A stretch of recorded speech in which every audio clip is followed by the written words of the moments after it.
الحمد لله نحمده ونستعينه ونستغفره ونعوذ بالله من شرور أنفسنا ومن سيئات أعمالنا من يهد الله فلا مضل له ومن يضلل فلا هادي له ونشهد أن لا إله إلا الله وحده لا شريك له ونشهد أن سيدنا وحبيبنا ومولانا محمدا عبده ورسوله الذي أرسله بالحق بشيرا ونذيرا وداعيا إلى الله بإذنه وسراجا منيرا فقد قال الله تعالى في كلامه المجيد وفرقانه الحميد أعوذ بالله من الشيطان الرجيم بسم الله الرحمن الرحيم إن الله وملائكته يصلون على النبي يا أيها الذين آمنوا صلوا عليه وسلموا تسليما اللهم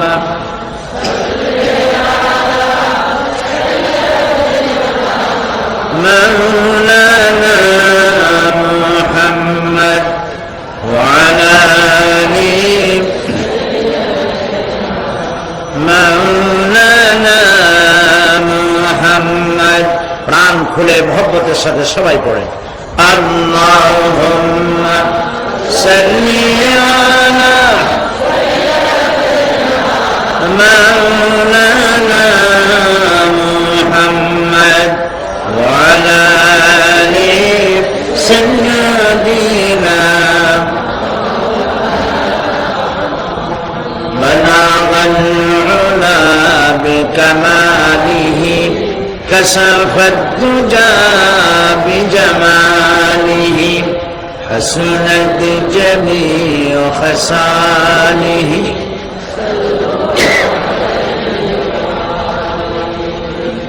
مشرق حب محمد مطلع ديوان ما مطلع خورشید اشقاش سینہ سوزان ما بلغ العلا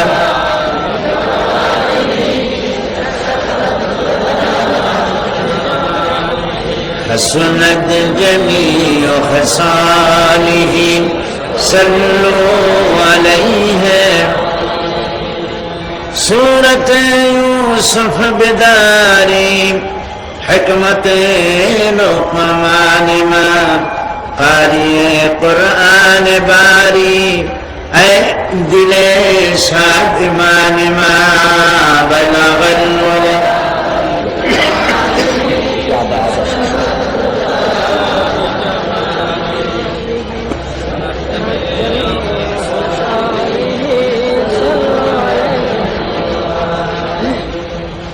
اللهم آمين ربنا ظلمنا أنفسنا وإن لم تغفر لنا وترحمنا لنكونن من الخاسرين رب العالمين চট্টগ্রাম ইসলামী সমাজ কল্যাণ পরিষদ কর্তৃক আয়োজিত ঐতিহাসিক 5 দিনব্যাপী তাফসীরুল কোরআন মাহফিলে আজ এই প্রথম দিনে চট্টগ্রাম প্যারেড ময়দানে বিশাল জনসমুদ্র নিয়ে তোমার দরবারে হাত তুলেছি মেহেরবানি করে দুরূদ ও সালাম চুকুন সোনার মদিনায় নবী পাকের রওজা মুবারকে পৌঁছে দাও।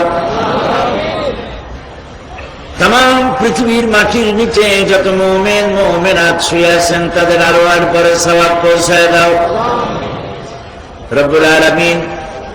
এই মাহফিলের আয়োজন যারা করেছেন আর ঠান্ডাকে উপেক্ষা করে দেশ থেকে, চট্টগ্রাম থেকে, বাংলাদেশের বিভিন্ন জেলা থেকে, প্রতিবেশী জেলা, প্রতিবেশী দেশ থেকে যত মুসলমান নরনারী মাহফিলে হাজির হয়েছেন, আল্লাহ পাক আজকের মাহফিল কিয়ামতের দিন আমাদের জন্য নাজাতের জরিয়া বানিয়ে দিও আল্লাহ। या रब करम तू अगर करे वो बात दे जुबान को जो दिल पर असर करे। रब्बना तक़ब्बल मिन्ना इन्नका अंतस समीउल अलीम व तुब अलैना इन्नका अंतत तव्वाबुर रहीम।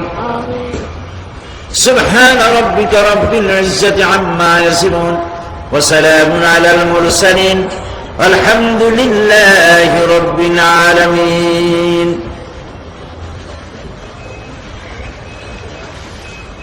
जनाब साहिब सदर शेखुल हदीस हजरतुल अल्लाम बंधुवर मौलाना शमसुद्दीन साहेब हाफिजाहुल्लाह আজকের মাহফিলের সম্মানিত প্রধান অতিথি বাইতুস শরফের হযরত পীর সাহেব হযরতুল আল্লাম মৌলানা শাহ কুতুবউদ্দিন সাহেব মাদজিল্লুহুল আলী, হযরত উলামায়ে কেরাম, প্রিয় সুধী মণ্ডলী, উপস্থিত বীর চট্টলার সম্মানিত ভাইয়েরা, পর্দার আড়ালের মা এবং বোনেরা, সুপ্রিয় সাংবাদিক বৃন্দ, আসসালামু আলাইকুম ওয়া রাহমাতুল্লাহি ওয়া বারাকাতুহু। আমরা মহান আল্লাহ রব্বুল ইজ্জত ওয়াল জালাল তার দরবারে লাখো কোটি শুকরিয়া আদায় করি, যিনি দয়া করে হাঁটি হাঁটি পা পা করে আমাদেরকে বিশ্বের একটি সবথেকে বড় তাফসীরুল কোরআন মাহফিল হিসেবে বিবেচিত চট্টগ্রাম তাফসীরুল কোরআন মাহফিল, এত বড় বিশাল মাহফিলের মধ্যে আমাদেরকে শামিল করলেন, সে আল্লাহ পাকের দরবারে শুকরগুজার হচ্ছি। বিনীতভাবে শ্রদ্ধা জড়িত কণ্ঠে উচ্চারণ করছি আলহামদুলিল্লাহ। রব্বানা লাকাল হামদ হামদান কাসীরান তাইয়্যিবান মুবারাকান ফীহি ইয়া রাব্বি লাকাল হামদু কামা ইয়ানবাগি লিজালালি ওয়াজহিকা ওয়া আযীমি সুলতানিকা। মাবুদের মেহেরবানি, চট্টগ্রাম ইসলামী সমাজ কল্যাণ পরিষদ কর্তৃক আয়োজিত তাফসীরুল কোরআন মাহফিল এবার 24তম বছর। আলহামদুলিল্লাহ। আগামী বছর এর সিলভার জুবিলি, রজত জয়ন্তী, শিকি শতাব্দী উদযাপিত হবে ইনশাআল্লাহ। এবং সেই মোতাবারক, সেই সুন্দর দিনটি আমাদেরকে দেখার তৌফিক আল্লাহ পাক দান করুন। আজকে স্মরণ করছি যারা এই তাফসীরুল কোরআন মাহফিলের প্রথম থেকে নিয়ে আয়োজকদের মধ্যে ছিলেন, শ্রোতাদের মধ্যে ছিলেন, বক্তব্য পেশ করার মধ্যে ছিলেন, তাদের মধ্য থেকে আজকে যাদেরকে আমরা হারিয়েছি তাদের জন্য আল্লাহ পাকের দরবারে দোয়া করি, কোরআনে কারীমের বরকতে তাদের কবরগুলিকে আল্লাহ পাক কোরআনের নূর দিয়ে মুনাওয়ার করে দাও, তাদেরকে জান্নাতুল ফেরদাউসের মেহমান বানিয়ে নাও। প্রিয় ভাই সব, কোরআনে কারীমের মতো এত বড় নিয়ামত পৃথিবীবাসীদের জন্য আর কিছু নাই। সুবহানাল্লাহ বলি। আল্লাহ পাকের পক্ষ থেকে আখিরি কিতাব কোরআনে কারীম, সর্বশেষ হেদায়েতের গ্রন্থ কোরআনে কারীম। এই কোরআন শুনতে আল্লাহ পাক আমাদেরকে চয়েস করেছেন, বাছাই করেছেন। যে লোকগুলিকে, তারাই এখানে আসতে পেরেছেন, বাকিরা আসতে পারে নাই। এ কথা ঠিক কিনা? যাদেরকে আল্লাহ পছন্দ করেছেন তারাই আসতে পেরেছেন। এবং এই মাহফিলের দোয়া চাওয়ার জন্য গত কয়েকদিন থেকে আমার কাছে আরব আমিরাত, কুয়েত, কাতার, আজকেও মক্কা শরীফ থেকে কয়েকটা টেলিফোন আসছে এই মাহফিলের দোয়ার জন্য। যারা এই দেশের লোক বাইরে থাকে তারা দোয়ার মুহতাজ থাকেন, তারা দোয়া চান। এবং আমাকে অনেকে বলেছেন আপনাদেরকে সালাম জানাবার জন্য। এটা আমার দায়িত্ব। কাজে বিদেশে যতবার যাই তারা এই মাহফিলকে মহব্বত করে, কারণ এই মাহফিল এই প্যারেড ময়দানের মধ্যে সীমাবদ্ধ থাকে না। আমি আল্লাহ পাকের এক ক্ষুদ্র গোলাম। আমার মনে হয় যে আল্লাহ পাকের মাহফিলকে কবুল করে নিয়েছেন, কারণ চট্টগ্রাম তাফসীরুল কোরআন মাহফিল চট্টগ্রামের প্যারেড ময়দানে সীমাবদ্ধ থাকে না। পৃথিবীর এমন কোন দেশ নাই যে দেশে বাংলাদেশের মুসলমান আছে আর চট্টগ্রামের তাফসীর মাহফিল তার ঘরের মধ্যে ঢোকে নাই, এমন কোন দেশই নাই। সুবহানাল্লাহ। সর্বত্র পৌঁছায় দিয়েছেন আল্লাহ পাক দয়া করে। সেই জন্য ওই আল্লাহ পাকের শুকর আদায় করি, যিনি দয়া করে এই মাহফিলকে কবুল করেছেন বলেই আমাদের কাছে মনে হয় আল্লাহ যেন কিয়ামতের দিন এটা আমাদের জন্য নাজাতের জারিয়া করে দেন। কোরআন শরীফের আমরা সেই কিতাবের আলোচনা করছি যে কিতাব সম্পর্কে আল্লাহ পাক বলছেন, قُلْ بِفَضْلِ اللَّهِ وَبِرَحْمَتِهِ فَبِذَلِكَ فَلْيَفْرَحُوا هُوَ خَيْرٌ مِّمَّا يَجْمَعُونَ। আল্লাহ পাক বলছেন, قُلْ بِفَضْلِ اللَّهِ وَبِرَحْمَتِهِ, হে রাসূল আপনি বলুন মুসলমানদের জন্য আল্লাহ পাকের একটি করুণা, বিশ্ববাসীর জন্য আল্লাহ পাকের পক্ষ থেকে একটি দয়া। সেই দয়াটি হচ্ছে এই যে কোরআনের মতো একখানা কিতাব আল্লাহ পাক তোমাদেরকে দান করেছেন। সুবহানাল্লাহ। ফাবিযালিকা ফালিয়াফরাহু, কোরআনের মতো একখানা কিতাব পেয়েছো এই জন্য আনন্দ করো, ফুর্তি করো, আনন্দ করো, কোরআনের মতো কিতাব পেয়েছো। সুবহানাল্লাহ। কোরআন শরীফের আমরা সেই কিতাবের আলোচনা করছি যে কিতাব সম্পর্কে আল্লাহ পাক বলছেন, قُلْ بِفَضْلِ اللَّهِ وَبِرَحْمَتِهِ فَبِذَلِكَ فَلْيَفْرَحُوا هُوَ خَيْرٌ مِّمَّا يَجْمَعُونَ। আল্লাহ পাক বলছেন, قُلْ بِفَضْلِ اللَّهِ وَبِرَحْمَتِهِ, হে রাসূল আপনি বলুন মুসলমানদের জন্য আল্লাহ পাকের একটি করুণা, বিশ্ববাসীর জন্য আল্লাহ পাকের পক্ষ থেকে একটি দয়া। সেই দয়াটি হচ্ছে এই যে কোরআনের মতো একখানা কিতাব আল্লাহ পাক তোমাদেরকে দান করেছেন। সুবহানাল্লাহ। ফাবিযালিকা ফালিয়াফরাহু, কোরআনের মতো একখানা কিতাব পেয়েছো এই জন্য আনন্দ করো, ফুর্তি করো, আনন্দ করো, কোরআনের মতো কিতাব পেয়েছো। সুবহানাল্লাহ। হুয়া খায়রুম মিম্মা ইয়াজমাউন, আর এ হচ্ছে সারা পৃথিবীর সমস্ত মানুষ যা কিছু অ্যাচিভ করেছে, সারা পৃথিবীর মানুষ যা কিছু অর্জন করেছে, কোরআন তার থেকে উত্তম। বোঝেন নাই কথা? বুঝলে সুবহানাল্লাহ বলতে পারতেন না, এখন বললে আর ওই সুবিধা হবে না। বুঝে বললে যে মহব্বতটা হয় ওইটা হয় না আর কি।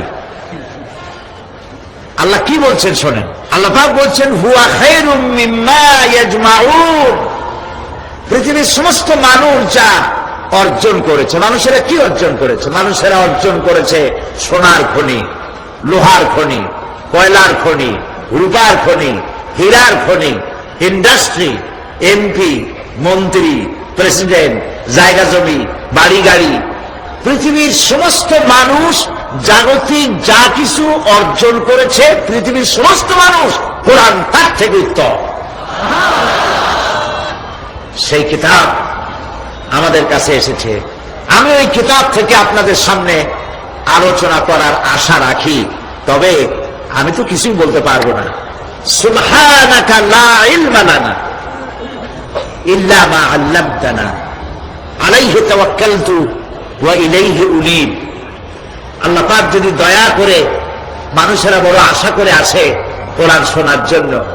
আল্লাহ মরা গাছ দিয়ে ফুল ফুটাইতে পারেন, মরুভূমিতে পানির প্রস্রবণ ঘটিয়ে দিতে পারেন, জিন্দাকে মৃত্যু করতে পারেন, মৃত্যুকে জিন্দা করতে পারেন। সেই মহান আল্লাহ ইচ্ছা করলে আমার মতো এক নাখানদার গোলাম, তাকে দিয়ে আল্লাহ পাক ইচ্ছা করলে বলাতে পারেন। সে আল্লাহর প্রতি রুজু হচ্ছে, তিনি যেন দয়া করে এমন কিছু কথা বলান এই 5 দিন, যে কথাগুলি আমার জীবনের জন্য ফায়দা বয়ে আনে এবং যারা শোনেন তাদের জন্য যেন বিশাল ফায়দা দুনিয়ায় হয়, আখিরাতেও হয়। প্রিয় ভাই সব, আমরা ধীরে ধীরে কথা বলবো ইনশাআল্লাহ। বলেন ইনশাআল্লাহ। কারণ আমাদের হাতে সময় 5 দিন। সময় কয় দিন? 5 দিন। আল্লাহ যদি দয়া করে এই 5 দিন আমাদের জন্য সুবিধা করে দেন, তা আমরা ধীরে ধীরে আলোচনা করব এবং একটা টার্গেটে আমরা পৌঁছতে চেষ্টা করব ইনশাআল্লাহ, বিফাদলিল্লাহ, বিইজনিল্লাহ। সেজন্য ধৈর্যের প্রয়োজন, ধৈর্যের প্রয়োজন। আপনারা ধৈর্য হারাবেন না, উঠাউঠি করবেন না, শুনতে চেষ্টা করবেন। যতক্ষণ পর্যন্ত আল্লাহ পাক শুনান, বলান, ততক্ষণ পর্যন্ত শুনতে থাকুন, ফায়দা হবে। এই পৃথিবীতে মানুষগুলো ছিল অসভ্য, ছিল চোর, ডাকাত, জেনাকার, বদমাশ, ছিল সন্ত্রাসী, ছিল নানা ধরনের অপরাধে লিপ্ত। আল্লাহ পাক এই মানব মণ্ডলীকে, বিশ্বের মানব গোষ্ঠীকে সৃষ্টি করেছিলেন তার জান্নাতে ফিরায় নেওয়ার জন্য, জাহান্নামে দেওয়ার জন্য নয়। এই মানব গোষ্ঠীকে আল্লাহ পাক পয়গম্বর পাঠালেন, আর পয়গম্বরদের কাছে আসমানের কিতাব দিলেন। কিতাব দিয়ে আর নবীদের মতো শ্রেষ্ঠ চরিত্রের, শ্রেষ্ঠ মানের লোকদের দিয়ে মানুষদেরকে হেদায়েতের কথা শোনালেন। নবী করিম সাল্লাল্লাহু আলাইহি সাল্লাম আজ থেকে ১৫০০ বছর আগে তিনি মানুষের সামনে এটি পেশ করলেন যে এই পৃথিবীর শেষ কথা নয়, আর একটা জায়গা আছে, যেই জায়গায় এই পৃথিবীর সব কাজের হিসাব দিতে হবে, সেই জায়গাটায় আমাদের সকলকে উঠতে হবে। নবী করিম সাল্লাল্লাহু আলাইহি সাল্লাম মানুষকে পরকালের জ্ঞান দিয়েছিলেন, মানুষকে আখিরাতের জবাবদিহিতার কথা বলেছিলেন। জবাবদিহিতা শুধু গভর্নমেন্টের কাছে না, শুধু ঊর্ধ্বতন কর্মকর্তার কাছে না, ট্রান্সপারেন্সি, স্বচ্ছতা, জবাবদিহিতা শুধু ঊর্ধ্বতন কর্মচারী বা কর্মকর্তার কাছে নয়, সব থেকে বড় জবাবদিহিতা হবে কার কাছে? জোরে বলেন, কার কাছে? সে আল্লাহ পাকের কাছে জবাবদিহি করতে হবে প্রত্যেকটি কাজের, প্রত্যেকটি কথার। এই কথাগুলি কোরআনে কারিমে আল্লাহ পাক বিধৃত করেছেন। পরকালের উপরে আল্লাহ যত কথা বলেছেন, পরকালের উপরে ভিত্তি করে, আখিরাতের উপরে ভিত্তি করে আল্লাহ রাব্বুল আলামিন যত কথা বলেছেন, মওতের কথা, কবরের কথা, হাসরের কথা, সিরাতের কথা, মিজানের কথা, জাহান্নামের কথা, জান্নাতের কথা, বিচারের কথা, পরকাল কেন্দ্রিক যত কথা আল্লাহ পাক কোরআন শরীফে বলেছেন, সব কথাগুলি যদি এক জায়গায় করা যায়, গোটা কোরআন শরীফের 10 পারার সমান হয়ে যাবে। সম্ভবত কোরআনে কারিমের এমন কোন রুকু, এমন কোন পাতা নাই যেখানে আকারে, ইঙ্গিতে পরকালের জবাবদিহিতা সম্পর্কে একেবারে কিছু বলা হয়নি। এই পরকাল কেন্দ্রিক কথাগুলির কারণেই সেই জামানার চোর, ডাকাত, ছিনতাইকারী, ধর্ষণকারী সব হেদায়েত হয়ে গিয়েছিল, আর মানুষগুলি পৃথিবীর সর্বশ্রেষ্ঠ সম্মানিত জাতিতে পরিণত হয়ে গেছিল। ঠিক কিনা বলেন? সত্য কিনা বলেন? আজ আমার দেশে ক্লিন হার্ট অপারেশন হচ্ছে, ঠিক না? গোটা বাংলাদেশ এখন অপারেশন থিয়েটার, আর সন্ত্রাসীরা হচ্ছে রোগী। এদের অপারেশন হচ্ছে হার্ট ক্লিন করার জন্য। এই অপারেশন ক্লিন হার্ট দিয়ে বিশ্বাস করুন 100% সন্ত্রাস এবং দুর্নীতি বন্ধ হবে না। মিয়া বিল মিয়া, 100-তে 100 ভাগ সন্ত্রাস এর দ্বারা বন্ধ হবে না। সন্ত্রাস বন্ধ করতে হলে নৈতিকতার সৃষ্টি করতে হবে, আর নৈতিকতার সৃষ্টি কোরআন ছাড়া আর কিছুতেই করতে পারে না।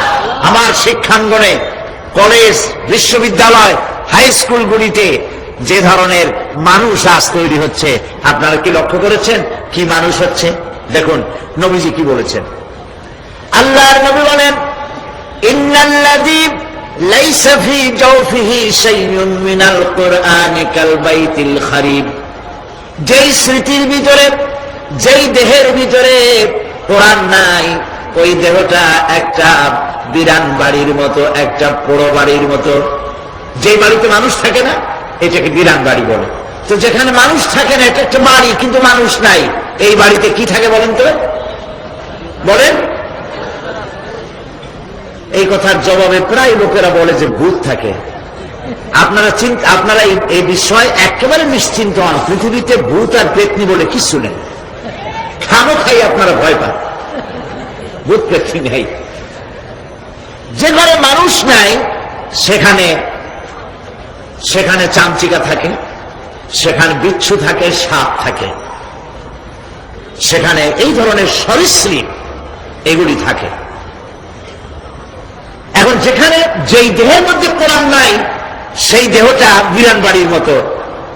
আমাদের শিক্ষাঙ্গনগুলিতে এক সময় এর মনোগ্রামগুলিতে লেখা ছিল ইকরা বিসমি রাব্বিকাল্লাযী খালাক, লেখা ছিল রব্বি জিদনি ইলমা, লেখা ছিল না?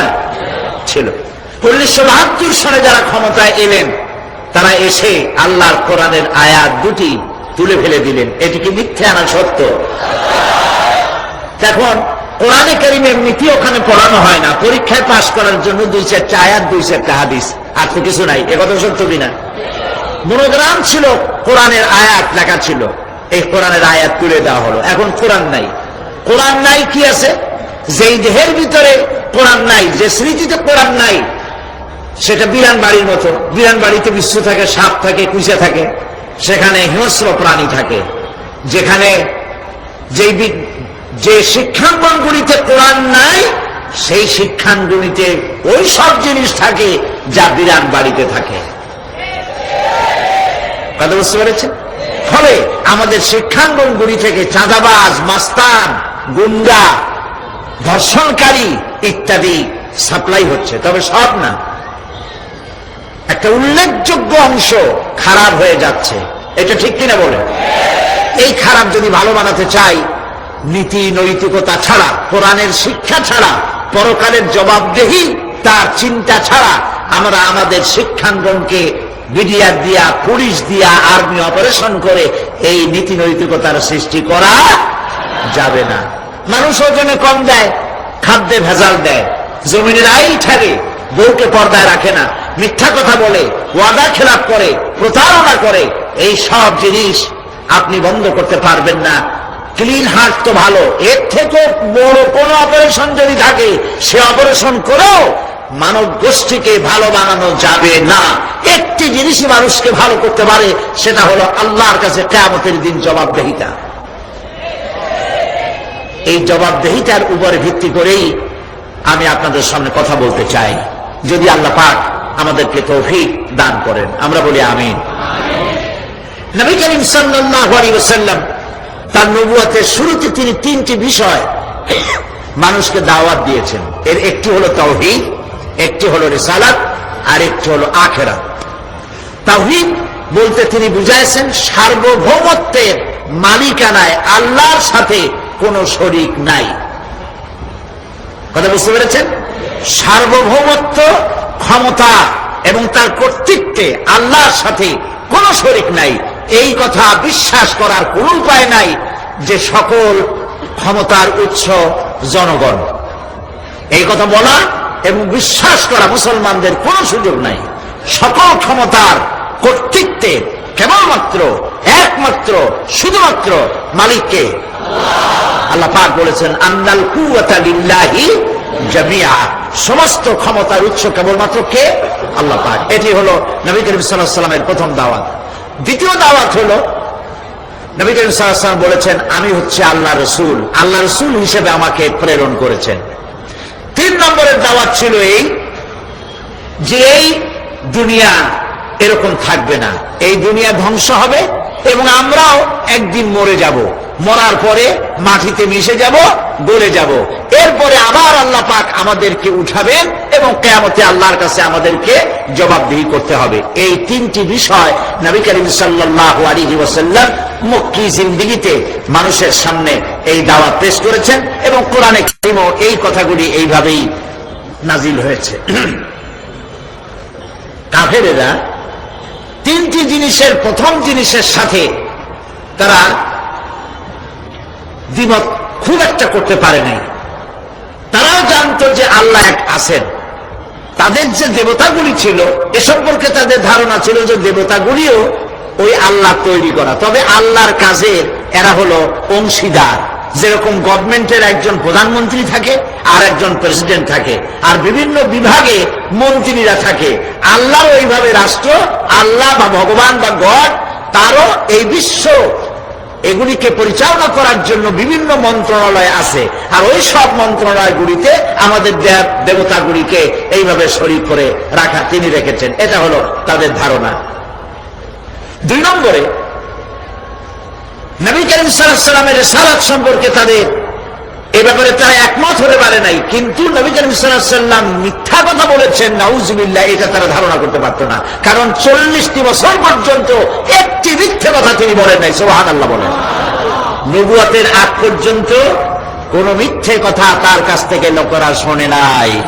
সুবহানাল্লাহ। সারা জীবনেও তিনি কোনো মিথ্যে কথা বলেন নাই। তৃতীয় যে বিষয়টি, এই বিষয় ছিল তাদের মারাত্মক প্রশ্ন, সেটাই আপনাদের সামনে আমি বলবো ইনশাআল্লাহ। তবে স্রষ্টা সম্পর্কে, আল্লাহ সম্পর্কে তাদের ধারণা ছিল এই। আল্লাহ পাক কোরআনে কারিমে বলছেন, ওয়ালাইন সাআলতাহুম মান খালাকাস সামাওয়াতি ওয়াল আরদা লায়াকুলুন্না খালাকাহুন্নাল আজিজুল আলীম।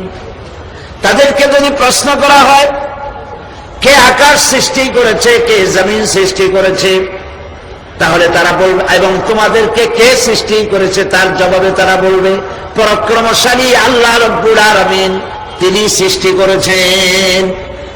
ফেরাউনও কিন্তু কোনদিন বলে নাই যে আকাশ আর জমিন আমি সৃষ্টি করেছি, নমরুদও কোনদিন বলেনি আকাশ আর জমিন আমি সৃষ্টি করেছি। কেউ নিজেকে স্রষ্টা বলে কেউ দাবি করেনি। এইভাবে করে আল্লাহ পাক বলছেন, তাদেরকে যদি এই প্রশ্ন করা হয়, ওয়ালাইন সাআলতাহুম মান নাযালা মিনাস সামাই মাআন ফাআহইয়া বিহিল আরদা মিন বাদি মাউতিহা লায়াকুলুন্নাল্লাহ। আল্লাহ পাক বলেন, তাদেরকে যদি প্রশ্ন করা হয় আকাশ থেকে কে পানি বর্ষণ করছে এবং এই পানি দিয়ে মৃত্যু জমিনকে কে জিন্দা করে দিল, এই প্রশ্ন যদি করা হয়, তারা বলবে আল্লাহ। কি জবাব দেবে বলুন? আকাশ থেকে পানি বর্ষণ কে করে? জমিন, এই মরা জমিনকে আকাশের পানি দিয়ে, বৃষ্টির পানি দিয়ে জমিনটাকে সিক্ত করে দিয়ে ফসল উৎপাদনের ব্যবস্থা কে করে দেন? কাফেরেরা এটাকে অস্বীকার করত না। এরপরে যদি তাদের জিজ্ঞেস করা হতো ওয়ালাইন সাআলতাহুম মান খালাকাহুম লায়াকুলুন্নাল্লাহ, যদি প্রশ্ন করা হতো তোমাদেরকে কে সৃষ্টি করেছে, তার জবাবেও তারা বলতো আল্লাহ। এই আল্লাহর ব্যাপারটি নিয়ে তারা কোনো প্রশ্ন তুলত না, যে আমরা সৃষ্টি করেছি কথা বলতো না।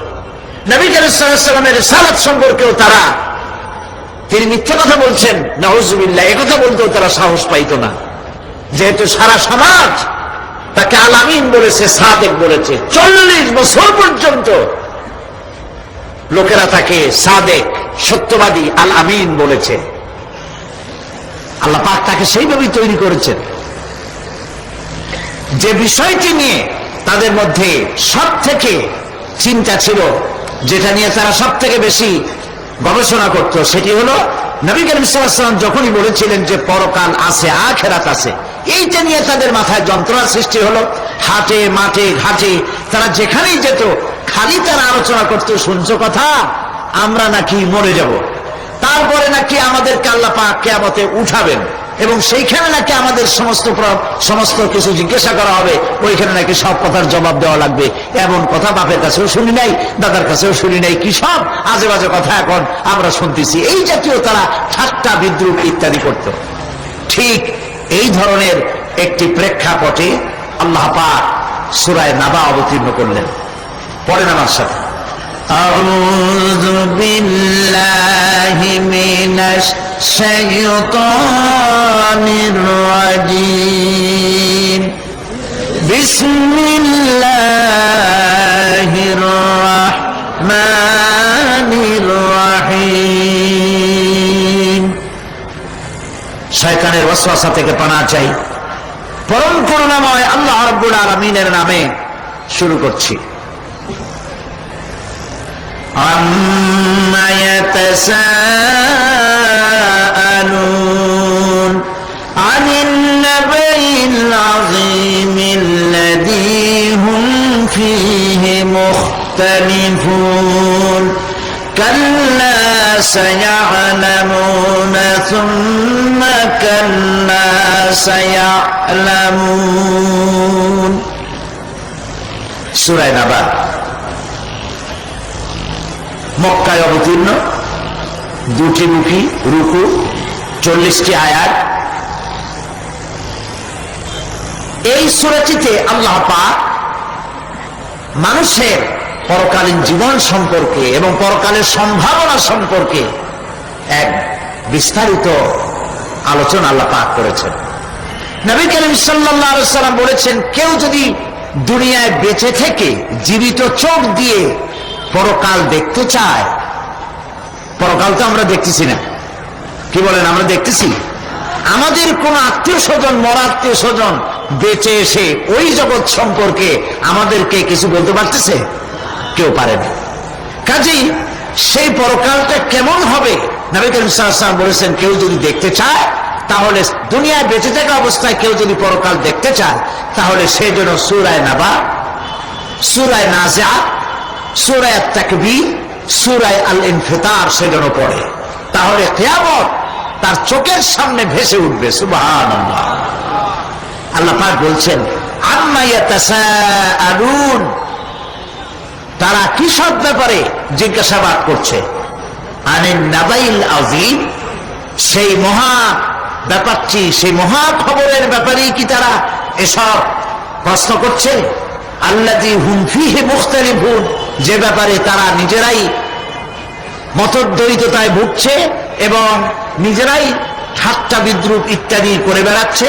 কাল্লা সায়া'লামুন, কখনো নয়, অবশ্যই তারা জানতে পারবে।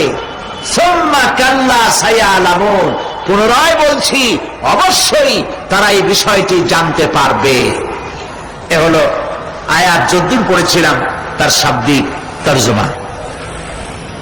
এরা আম্মা ইয়াতাসাআলুন আনিন নাবাইল আযীম, নাবাইল আযীম বলতে কিয়ামত এবং পরকালকে বোঝায়। ইয়াতাসাআলুন বলতে জিজ্ঞাসাবাদ, পরস্পর পরস্পরকে তারা জিজ্ঞাসা করতো, কি ভাই, আমরা নাকি মরে যাব, তারপর নাকি জিন্দা হব, এটা কেমন কথা? আল্লাযী হুম ফীহি মুখতালিফুন, যে বিষয় নিয়ে তারা পরকালের বিষয়টি নিয়ে পরস্পর পরস্পরে ঠাট্টা করত, বিদ্রুপ করত। পরকাল সম্পর্কে অবিশ্বাসী যারা ছিল তাদের প্রশ্নগুলো কিরকম ছিল, কোরআনে কারীম তা বিধৃত করছে। প্রিয় ভাই সব, কোরআন কোন গোপন কিতাব নয়। আল্লাহ পাক কোন জিনিস গোপন রাখেন নাই, সব জিনিসকে মানুষের সামনে স্পষ্ট করে দিয়েছে। সুবহানাল্লাহ বলেন। কিন্তু এখানে একটা দুঃখ আছে, সেটা হলো এই যে কোরআন শরীফ সম্পর্কে আমাদের মুসলমানদের একটি গ্রুপ, একটি দল, তারা বলে বেড়ান যে কোরআন তো আসলে আমরা বুঝবো না, আমরা হলাম পাবলিক, কোরআনের আমরা বুঝবো কি, এগুলি সব আলেম ওলামাদের কাম, আমরা বুঝবো না। আসেন আমাদের অন্যরা কি বলে, হুজুররা কি বলে দেখি, সেই সব বইপত্র পড়ি। প্রিয় ভাই সব, বুজুর্গরা, মুরব্বীরা যে কথা বলেন সে কথা যে সঠিক তা বোঝার জন্যই তো কোরআন প্রয়োজন। কোরআনই যদি না বুঝলেন তাহলে তারা আপনাদেরকে বিভ্রান্ত করছে কিনা সেটা তো আপনি বুঝতে পারবেন না। কথা ঠিক কিনা বলেন?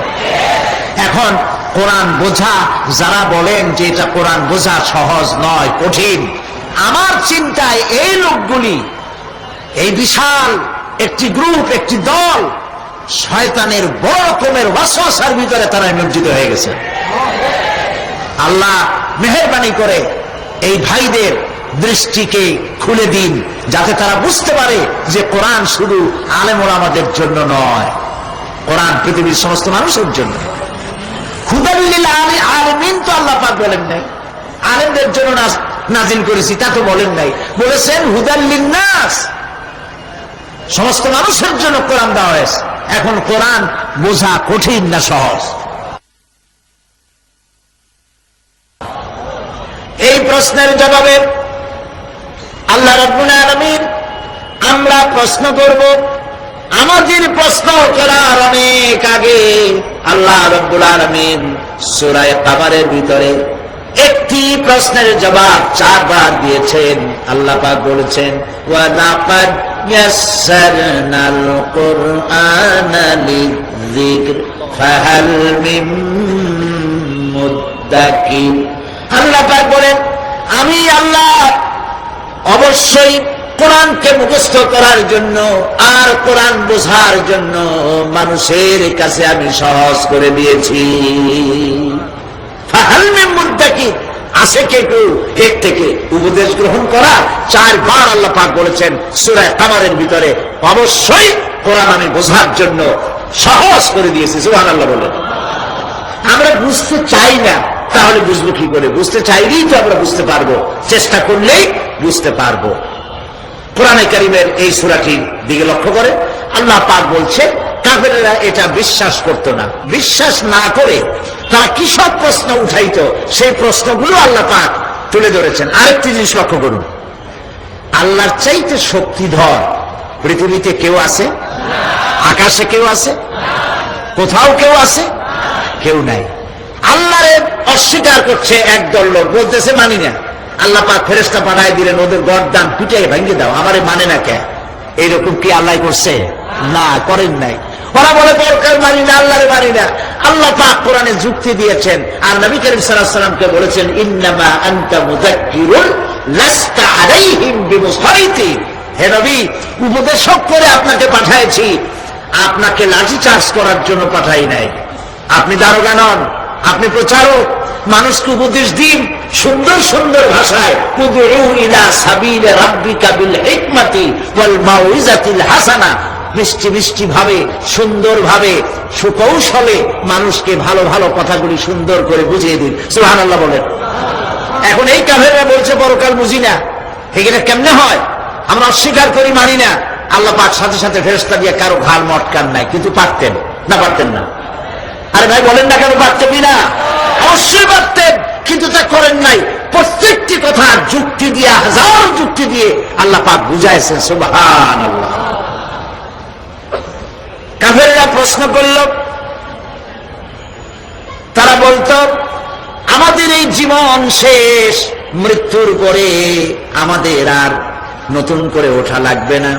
ওরা বলতো, ইন্না হাউলানি লায়াকুলুনা ইন হিয়া ইল্লা মাউতাতুনাল উলা ওয়া মা নাহনু বিমুনশারিন। তারা বলতো এই জীবনটাই আমাদের শেষ, এইখানে আমরা মৃত্যু ছাড়া, আমাদের এই জীবন ছাড়া আর কিছুই নাই, আর আমাদেরকে পুনরুত্থিত করা হবে না। পরিষ্কার তারা বলতো যে আমাদেরকে পুনরুত্থিত করা হবে না। এরপরে তারা আরো বলতো, মা নাদরি মাসসাআতু ওয়ান নাযুন্নু ইল্লা যান্না ওয়া মা নাহনু বিমুস্তাইকিনিন। ওরা বলতো কিয়ামত কি জিনিস তা আমরা জানি না, আমরা বুঝি না, আমরা শুধু অনুমান করি মাত্র, আর আমাদের বিশ্বাস হলো আমাদেরকে কখনোই উঠানো হবে না, পুনরুত্থিত আমরা হব না।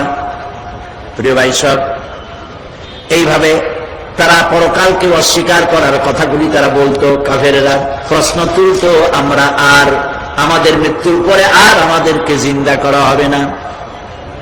আখিরাতের জীবন সম্পর্কে কাফেরেরা আরো বলতো, ওয়াকালু আইযা কুন্না ইযামান ওয়া রুফাতান আইন্না লামাবউসুনা খালকান জাদীদা।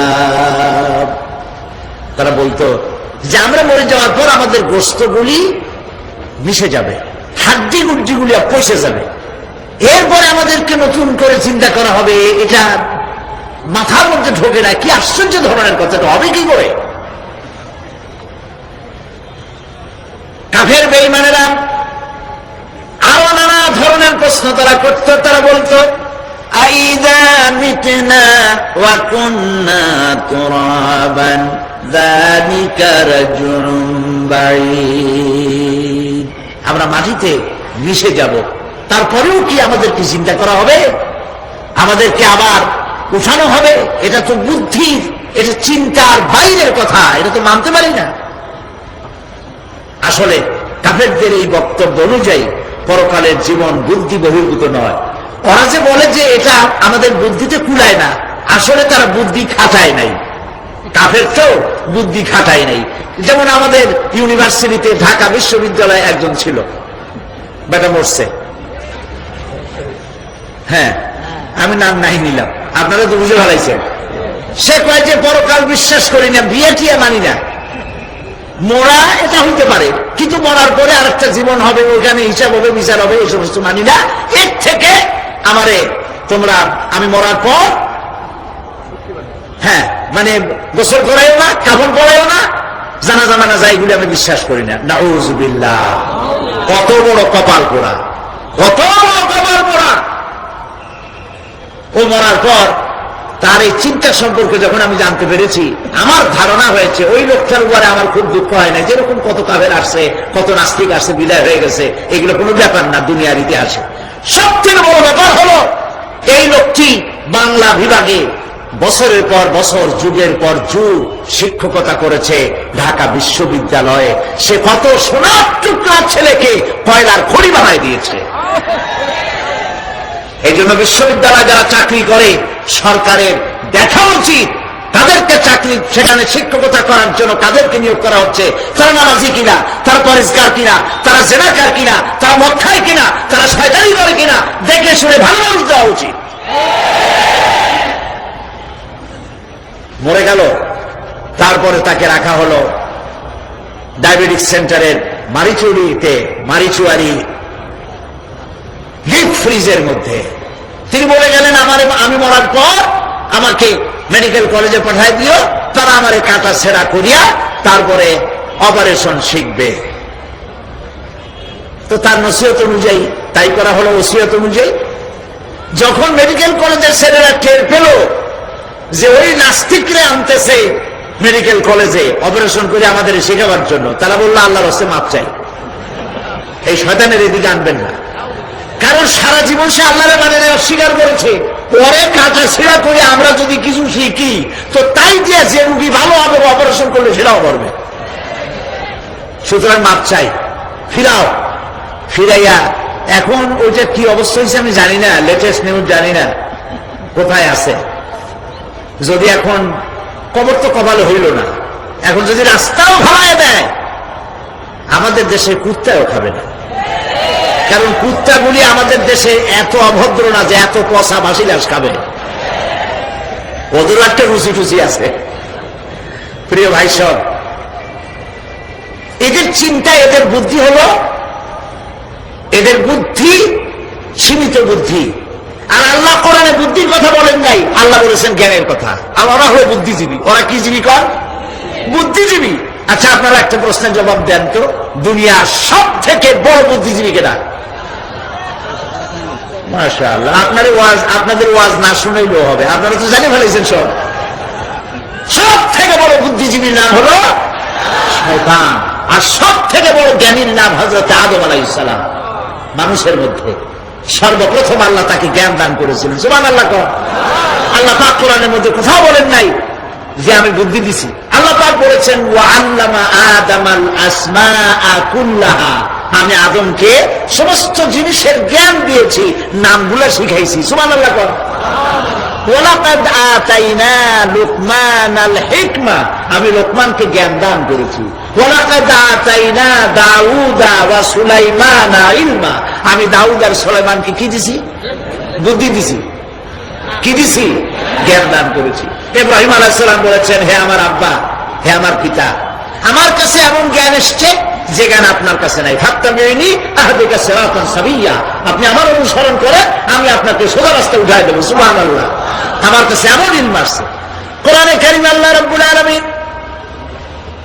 বুদ্ধি শেখো, আল্লাহর কাছে বুদ্ধি কামনা করো, এটা তিনি এক জায়গায় বলেন নাই। বলেছেন আমার কাছে দোয়া চাও, রব্বি জিদনি ইলমা। পড়েন সবাই, রব্বি জিদনি ইলমা। আবার বলেন, রব্বি জিদনি ইলমা। আল্লাহ তুমি আমার জ্ঞান বৃদ্ধি করে দাও। শয়তান ছিল বুদ্ধিজীবী, আদম আলাইহিস সালাম ছিলেন জ্ঞানী। শয়তান সুদ্দা। আল্লাহ পাক যখন সকলকে বললেন উসজুদু লিআদামা, সবাই মিলে আদমকে সেজদা দাও, ফাসাজাদু, সবাই মিলে সেজদা করলো, ইল্লা মিস্টার ইবলিস সেজদা করলো না। আবার ওয়াস্তাকবারা ওয়া কানা মিনাল কাফিরিন, কপাল পুড়ল, জম্মের পোড়া। এখন ও যে বুদ্ধিজীবী, দুনিয়ার বড় বুদ্ধিজীবী, দেখেন অবস্থা। আল্লাহ পাক জিজ্ঞেস করলেন, ইবলিস রে, আমার হুকুমটা তুই মানলি না কেন? কোন জিনিস তোরে বাধা দিল আমার হুকুম অমান্য করতে? মানলি না কেন? ও তো বুদ্ধিজীবী, বুদ্ধির আশ্রয় নিয়েছে। সে বলছে, আল্লাহ পাক, এটা মানি নাই একটা বৈজ্ঞানিক কারণেই, একটি দার্শনিক কারণেই মানতে পারি নাই। কারণ হচ্ছে খালাকতানি মিন নার ওয়া খালাকতাহু মিন তিন, তারে বানাইছো মাটি দিয়া, আমারে বানাইছো আগুন দিয়া, আনা খায়রুম মিনহু, আমি ওর থেকে অনেক ভালো। নাউযুবিল্লাহ। কত বড় কপাল পোড়া। আগুনের গতি হলো ঊর্ধ্বমুখী, মাটির গতি নিম্নমুখী। ঊর্ধ্বগতি সম্পন্ন একটা জিনিসকে নিম্নমুখী জিনিসের সামনে মাথা নত করতে বলা তোমার একটা অবৈজ্ঞানিক ও দার্শনিক হুকুম হয়ে গেছে। নাউযুবিল্লাহ। আল্লাহ পাক বললেন, ইন্নাকা রাজিম, মরদুদ, বিতাড়িত, সব আমল বরবাদ করে দিলাম। দেখেন, অপরাধ শয়তান করেছে, অপরাধ আদম আলাইহিস সালাম করেছে। একজন অপরাধ করে শয়তান হয়ে গেল, আর একজন অপরাধ করে আল্লাহর পয়গম্বর হয়ে গেলেন। সুবহানাল্লাহ বলবেন না? কেন? কারণ হলো শয়তান বুদ্ধিজীবী, বুদ্ধির আশ্রয় নিল। আদম আলাইহিস সালাম তিনি বুদ্ধির আশ্রয় নেন নাই, তিনি আকলের, তার জ্ঞানের কাছে তিনি আশ্রয় নিয়েছেন। অর্থাৎ তিনি চিন্তা করতেছিলেন যে আল্লাহ পাক আমাকে নিষেধ করলেন একটা গাছের কাছে যেতে, আমিও গেলাম, বউও গেল, যা নিষেধ করলেন সেটা করলাম। এখন যদি আল্লাহ আমারে প্রশ্ন করেন যে আমার হুকুম অমান্য করলা কেন, কি জবাব দেব? আদম আলাইহিস সালাম জবাব খুঁজে পাচ্ছিলেন না। কিন্তু আমি ওই আয়াত তেলাওয়াত করার পর সর্বপ্রথম সেই ছাত্র জীবনে আমি চিন্তা করলাম জবাবটা একটা দিতে উনি পারতেন। ছাত্র মানুষের মধ্যে তো নানান চিন্তা আসে, তা আমার চিন্তা আসতো উনি একটা জবাব তো দিতে পারতেন, আমাদের আবাল বাসার একটা জবাব তো দিতে পারতেন, এই যে আল্লাহ পাক সবই ঠিক আছে, অপরাধ আমি করেছি, ভুল আমি করেছি, কিন্তু আমার এটা জানতে ইচ্ছে হয় জান্নাতের সমস্ত নাজ নেয়ামত আমার জন্য তুমি জায়েজ করে দিলা, যে গাছটার কাছে যাওয়া যাবে না, ফল খাওয়া যাবে না, এরকম একটা গাছ জান্নাতের মধ্যে বানাইয়া আমার বিপদে ভালাইলা কেন? এরকম একটা জবাব তিনি দিতে পারতেন, কিন্তু তিনি দেন নাই। কারণ তিনি বুঝতে পেরেছেন মহাশক্তিধর আকাশ আর জমিনের মালিক আল্লাহ রাব্বুল আলামিনের সামনে আর্গুমেন্ট চলে না, তার সামনে আর্গুমেন্ট চলে না, সারেন্ডার চলে, আত্মসমর্পণ করা চলে। হযরত আদম আলাইহিস সালাম কোন আর্গুমেন্টের কাছে গেলেন না, কেঁদে কেঁদে অস্থির হয়ে যাচ্ছেন। আল্লাহ রাব্বুল আলামিন যখন প্রশ্ন করবেন, আদম রে আমার হুকুম ভাঙলি কেন, অমান্য করলি কেন, কি জবাব দেব? আর ঠিক সেই মুহূর্তেই রব্বুল আলামিন প্রশ্ন করলেন, আদম রে আমার হুকুম অমান্য করলে কেন? হযরত আদম আলাইহিস সালাম কোন বুদ্ধির আশ্রয় না নিয়া তার জ্ঞান তাকে বলে দিল, আল্লাহ তাকে কালেমা শিখায় দিলেন। উদ্বুদ্ধ হয়ে তিনি আল্লাহ রাব্বুল আলামিনের সামনে মাথা নত করে দিয়ে বললেন, রব্বানা যালামনা আনফুসানা ওয়া ইল্লাম তাগফির লানা ওয়া তারহামনা লানাকুনান্না মিনাল খাসিরিন। পড়েন সবাই, রব্বানা যালামনা আনফুসানা ওয়া ইল্লাম তাগফির লানা ওয়া তারহামনা লানাকুনান্না মিনাল খাসিরিন।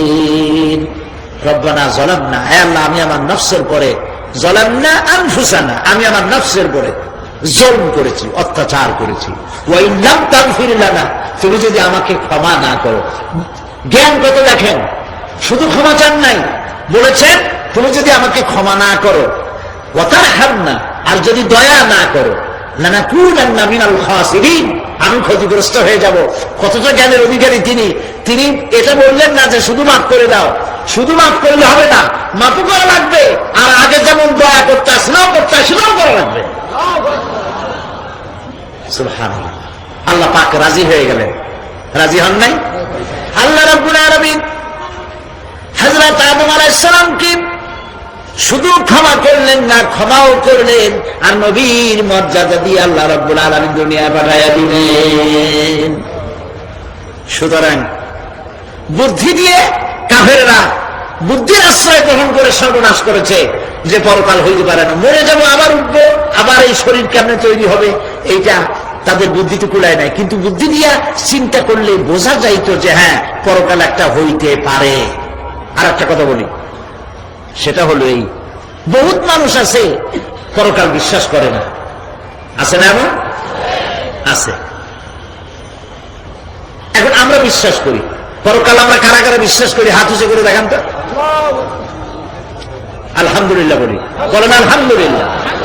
এখন যারা বিশ্বাস করে না তাদেরকে জানাতে চাই, আমরা যারা পরকালে বিশ্বাস করি, তাহলে পরকাল যদি না হয়, কিয়ামত যদি না হয়, বিচার আচার যদি কিছু না হয়, আমরাও বেঁচে গেলাম, আপনারাও বেঁচে গেলেন। কিন্তু সত্য সত্যই যদি পরকাল একটা হয়, বিচার যদি হয়, আমরা বেঁচে যাবো, ফেসে যাবা তোমরা।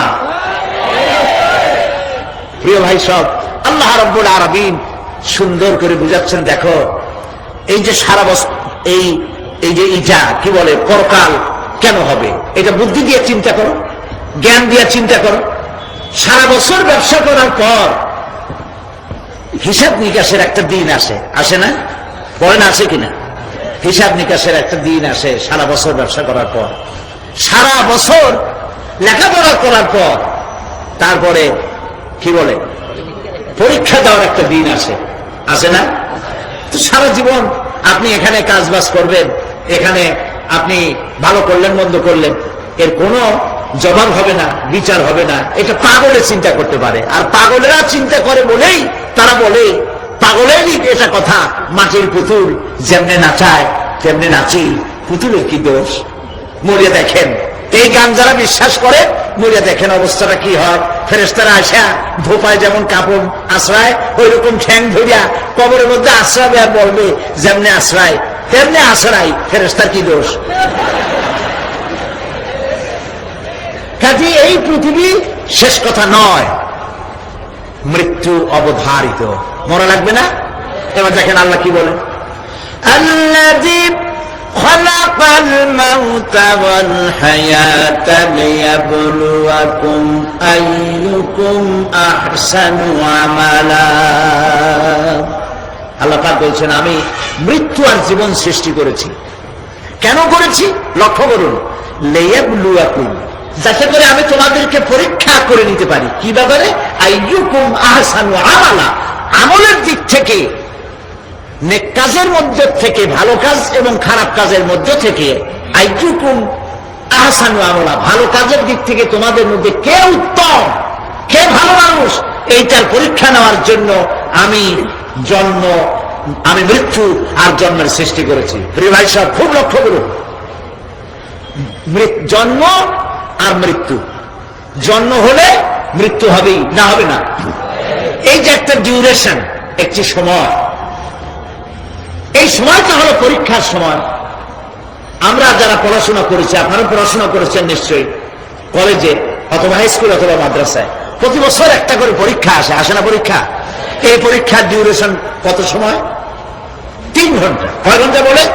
3 ঘন্টা। এই 3 ঘন্টা পরীক্ষা দিতে গিয়ে আপনারা কি কোন ছাত্রকে দেখেছেন যে প্রশ্নপত্র সামনে নিয়ে গল্প করতেছে, প্রশ্নপত্র সামনে নিয়ে তাস খেলে, জুয়া খেলে, আরেকদিকে তাকায় থাকে?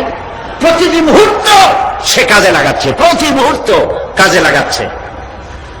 3 ঘন্টা পুরা হওয়া, 2 ঘন্টার মধ্যে পরীক্ষা তার শেষ হয়ে গেছে, কিন্তু সে চলে যাচ্ছে না, বাকি আরো 1 ঘন্টা আধা ঘন্টা রিভাইজ করতেছে। সে যা যা পরীক্ষা দিয়েছিল প্রশ্ন অনুযায়ী জবাবগুলি ঠিক হয়েছে কিনা সে মিলাই দেখে। কারণ কি? কারণ হলো এই পরীক্ষা যদি ফেল করি, বাপ মায়ের কষ্ট করা পয়সাগুলি বিফলে চলে যাবে, আমি চাকরি পাবো না, আমার জীবনটা 1 বছরের জন্য নষ্ট হয়ে যাবে। এই জন্য সে এত খাটাখাটনি করে পরীক্ষায় ভালো ফল করার জন্য সে পরীক্ষা দেয়, এবং পরীক্ষার রেজাল্ট এই পৃথিবীতেই হয়। ঠিক কিনা বলে? খাতা দেখতে যতদিন লাগে তারপরে পরীক্ষা হয়। খুব লক্ষ্য করুন, আমাদেরও একটা পরীক্ষা চলতেছে এই পৃথিবীতে সকলে। ওইটা শিক্ষাঙ্গনের পরীক্ষা, এটা জীবনের পরীক্ষা। এই যে ওর পরীক্ষার ডিউরেশন, সময়কাল 3 ঘন্টা, আর আমাদের পরীক্ষা, সমস্ত মানুষের পরীক্ষার সময়কাল হলো জন্ম থেকে শুরু করে মৃত্যু পর্যন্ত। এর মধ্যে বালেগ হওয়া পর্যন্ত সময়টা কনসিডারেবল, ক্ষমার যোগ্য।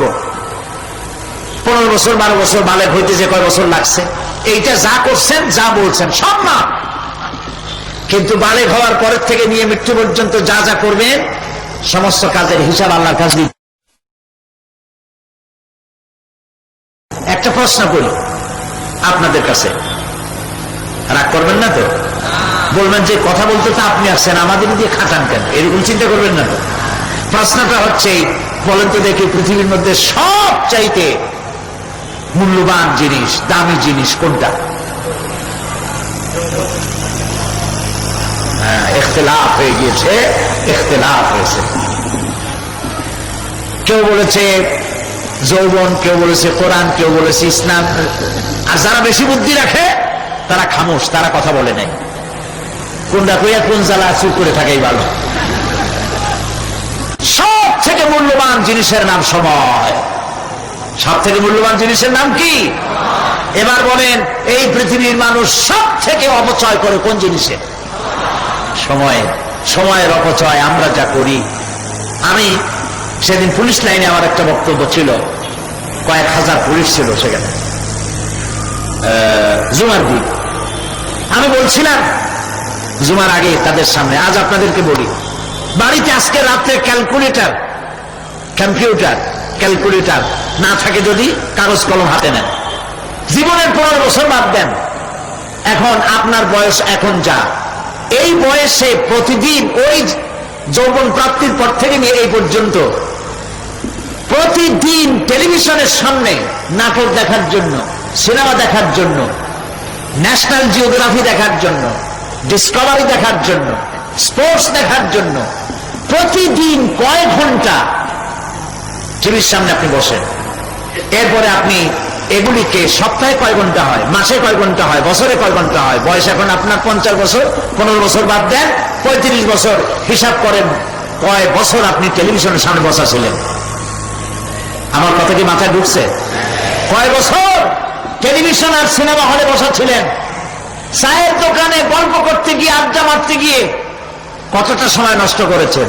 রবীন্দ্রনাথ, যতীন্দ্রনাথ, জবিনাথ, তারপরে আরো কি, এই যে শরৎচন্দ্র, এই সমস্ত এই নাম মনে আসলো। কবি, সাহিত্যিক, ঔপন্যাসিক, নাট্যকার, তাদের বইপত্র, গল্পের বই, ভূতের গল্প, এই সমস্ত গল্পের বই পড়িয়া জীবনে কতটা সময় নষ্ট করেছেন। সবগুলি এক জায়গায় করে, সবগুলি এক জায়গায় করে, এরপরে আপনার চোখ ছানা বড় হয়ে যাবে, দেখতে পাবেন আপনার জীবনের উল্লেখযোগ্য 35 বছরে কম করে হলো 20 বা 25 বছর অপচয় হয়ে গেছে, নষ্ট হয়ে গেছে।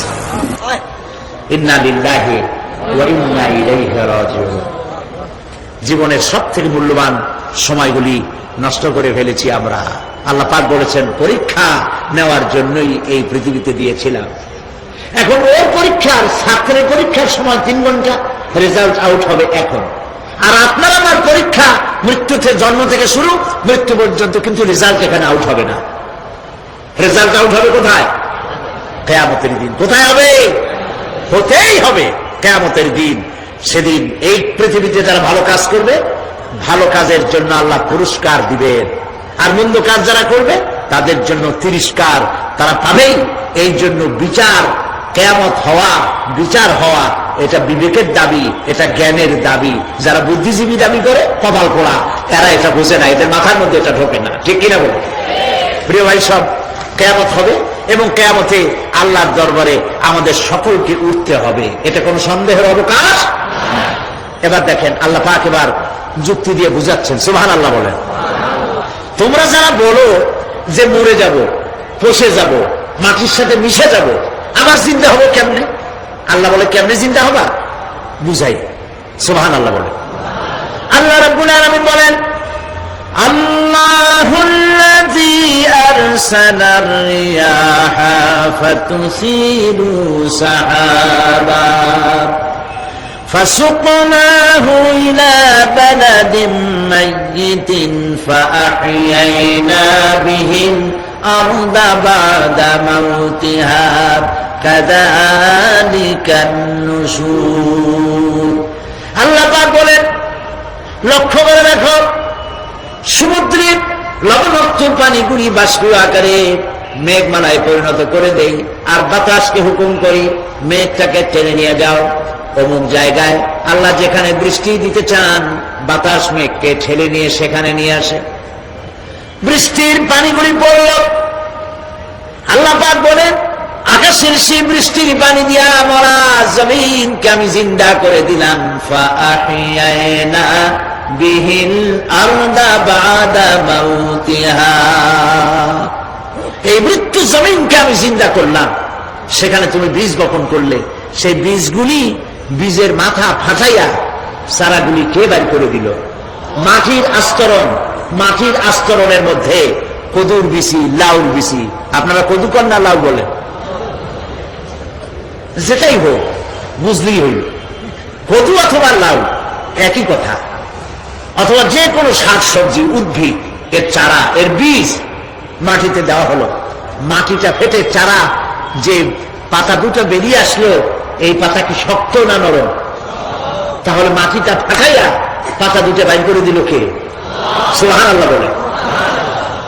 মরা জমিন থেকে, মরা জমিনে বৃষ্টির পানি দিয়ে জমিনটাকে জিন্দা করে তার ভিতর থেকে আমি এভাবে করে জিন্দা করি, উদ্ভিদগুলিকে জিন্দা করে দেই। ঠিক একইভাবে কাযালিকান নুশুর, এইভাবে করে কিয়ামতে তোমাদেরকে উঠানো হবে। সুবহানাল্লাহ। লাল শাক দেখছেন? লাল শাক খান না আপনারা? বিচিগুলো ছোট ছোট, বিচিগুলি ছড়ায় দেন, দেখবেন কয়েকদিনের মধ্যে মাটির থেকে সব উদ্গত হয়ে যাবে।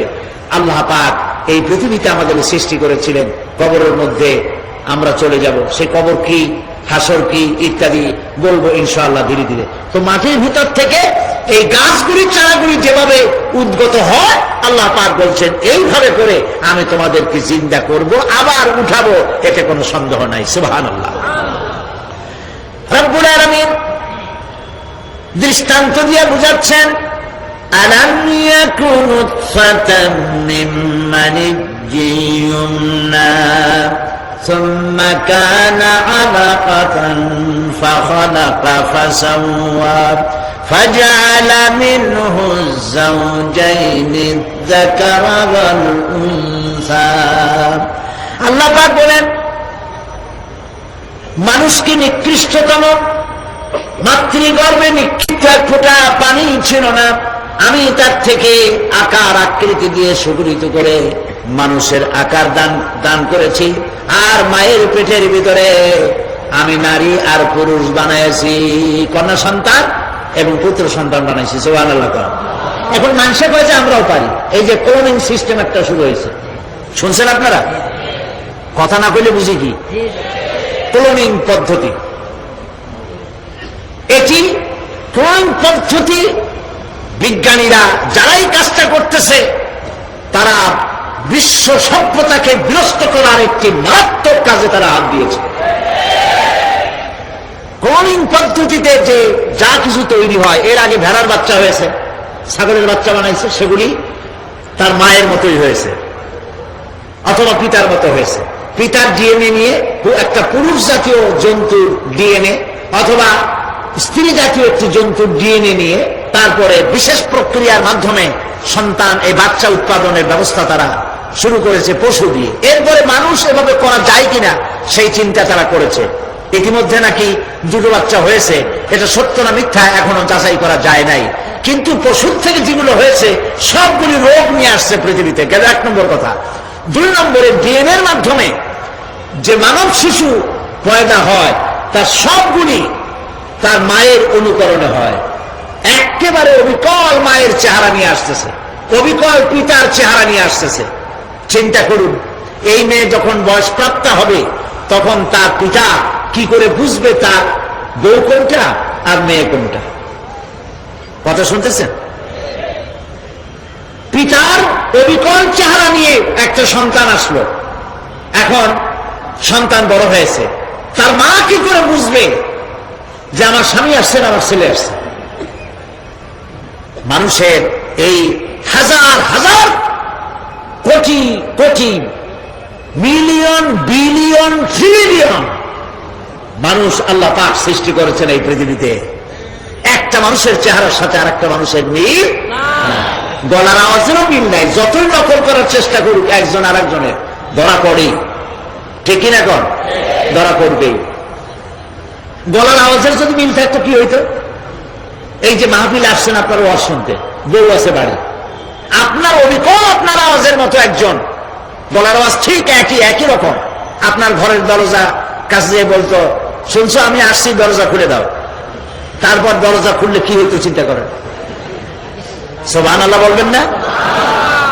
সুতরাং ক্লোনিং পদ্ধতিতে যারা মানুষ বানাবার চেষ্টা করছে বিশ্ব সভ্যতাকে ধ্বংস করার জন্য, নৈতিকতার বাঁধকে ভেঙে দিয়ে পৃথিবীকে জেনা ব্যভিচারের একটি বিশাল একটি জাহান্নামে পরিণত করার জন্য তারা এই চেষ্টা চালাচ্ছে। উচিত হবে পৃথিবীর সমস্ত নেতৃবৃন্দ, বিশ্ব নেতৃবৃন্দের ঐক্যবদ্ধ হয়ে এই দুঃসাহসিক কাজকে বাধা দিয়ে বন্ধ করে দেওয়া উচিত। আল্লাহর সৃষ্টির সাথে পাল্লা দিতে গেলে ধ্বংস ছাড়া পথ থাকবে না। লক্ষ্য করেছেন? আপনি সাক্ষী দিলে আজ এক সাক্ষী দেবেন, কালকে বলবেন যে ওই সাক্ষী আমি দেইনি। আজকে সই করেছেন, কালকে বলবেন ওই সই আমি করি নাই। কিন্তু আল্লাহ রাব্বুল আলামিন আপনার ফিঙ্গারপ্রিন্ট, আপনার আঙ্গুলের ছাপ এমন করে দিয়েছেন, এই আঙ্গুল দিয়ে যদি কাগজের উপর একটা টিপ মারেন, টিপ সই করেন, আপনার বাবা কবর থেকে উঠে এসেও বলতে পারবে না যেটা আপনার না। আদম আলাইহিস সালাম থেকে নিয়ে আজ পর্যন্ত, আজ থেকে নিয়ে কিয়ামত পর্যন্ত যত মানুষ পৃথিবীতে এসেছে আর আসবে, কোন মানুষের আঙ্গুলের রেখার সঙ্গে আর একজন আঙ্গুলের রেখার মিল হবে না। এ হচ্ছে আমার আল্লাহর সৃষ্টি, সুবহানাল্লাহ। সুতরাং তিনি বলছেন, আমি মাতৃগর্ভের ভিতরে সন্তান তৈরি করি, সেই সন্তানকে কোনটা কন্যা সন্তান, কোনটা পুত্র সন্তান আমি বানাই। এই কাজটা যিনি পারেন, এবার দেখেন সামনে কি বলতেছেন আল্লাহ, এই কাজটি যিনি করতেছেন, আলাইসা যালিকা বিকাদিরিন আলা আইয়ুহিয়াল মাউতা, এত বড় কাজ যিনি সম্পাদন করেছেন, এক ফোঁটা নাপাক পানি, এক ফোঁটা নিকৃষ্ট গান্দা পানি যা শরীর থেকে নির্গত হয়ে পরে গোসল ফরজ হয়ে যায়, এমন এক ফোঁটা পানি দিয়ে তোমার জন্মের উৎপত্তি করেছি, আকার দিলাম, হাত দিলাম, পাও দিলাম, চোখ দিলাম, সুন্দর করে বানালাম, তারপরে পৃথিবীতে পাঠালাম। এরপরে তুমি কি করে মনে করতে পারো যে সেই আল্লাহ তোমার মৃত্যুর পরে আবার চিন্তা করতে পারবে না? আলাইসা যালিক, আল্লাহ পাক কি তোমাকে মৃত্যুর পরে, আলাইসা যালিকা বিকাদিরিন, আল্লাহ পাকের পক্ষে এটা কি সম্ভব নয় যে তোমার মৃত্যুর পরে আল্লাহ আবার চিন্তা করবেন? বলেন অবশ্যই পারবেন, বলেন অবশ্যই পারবেন।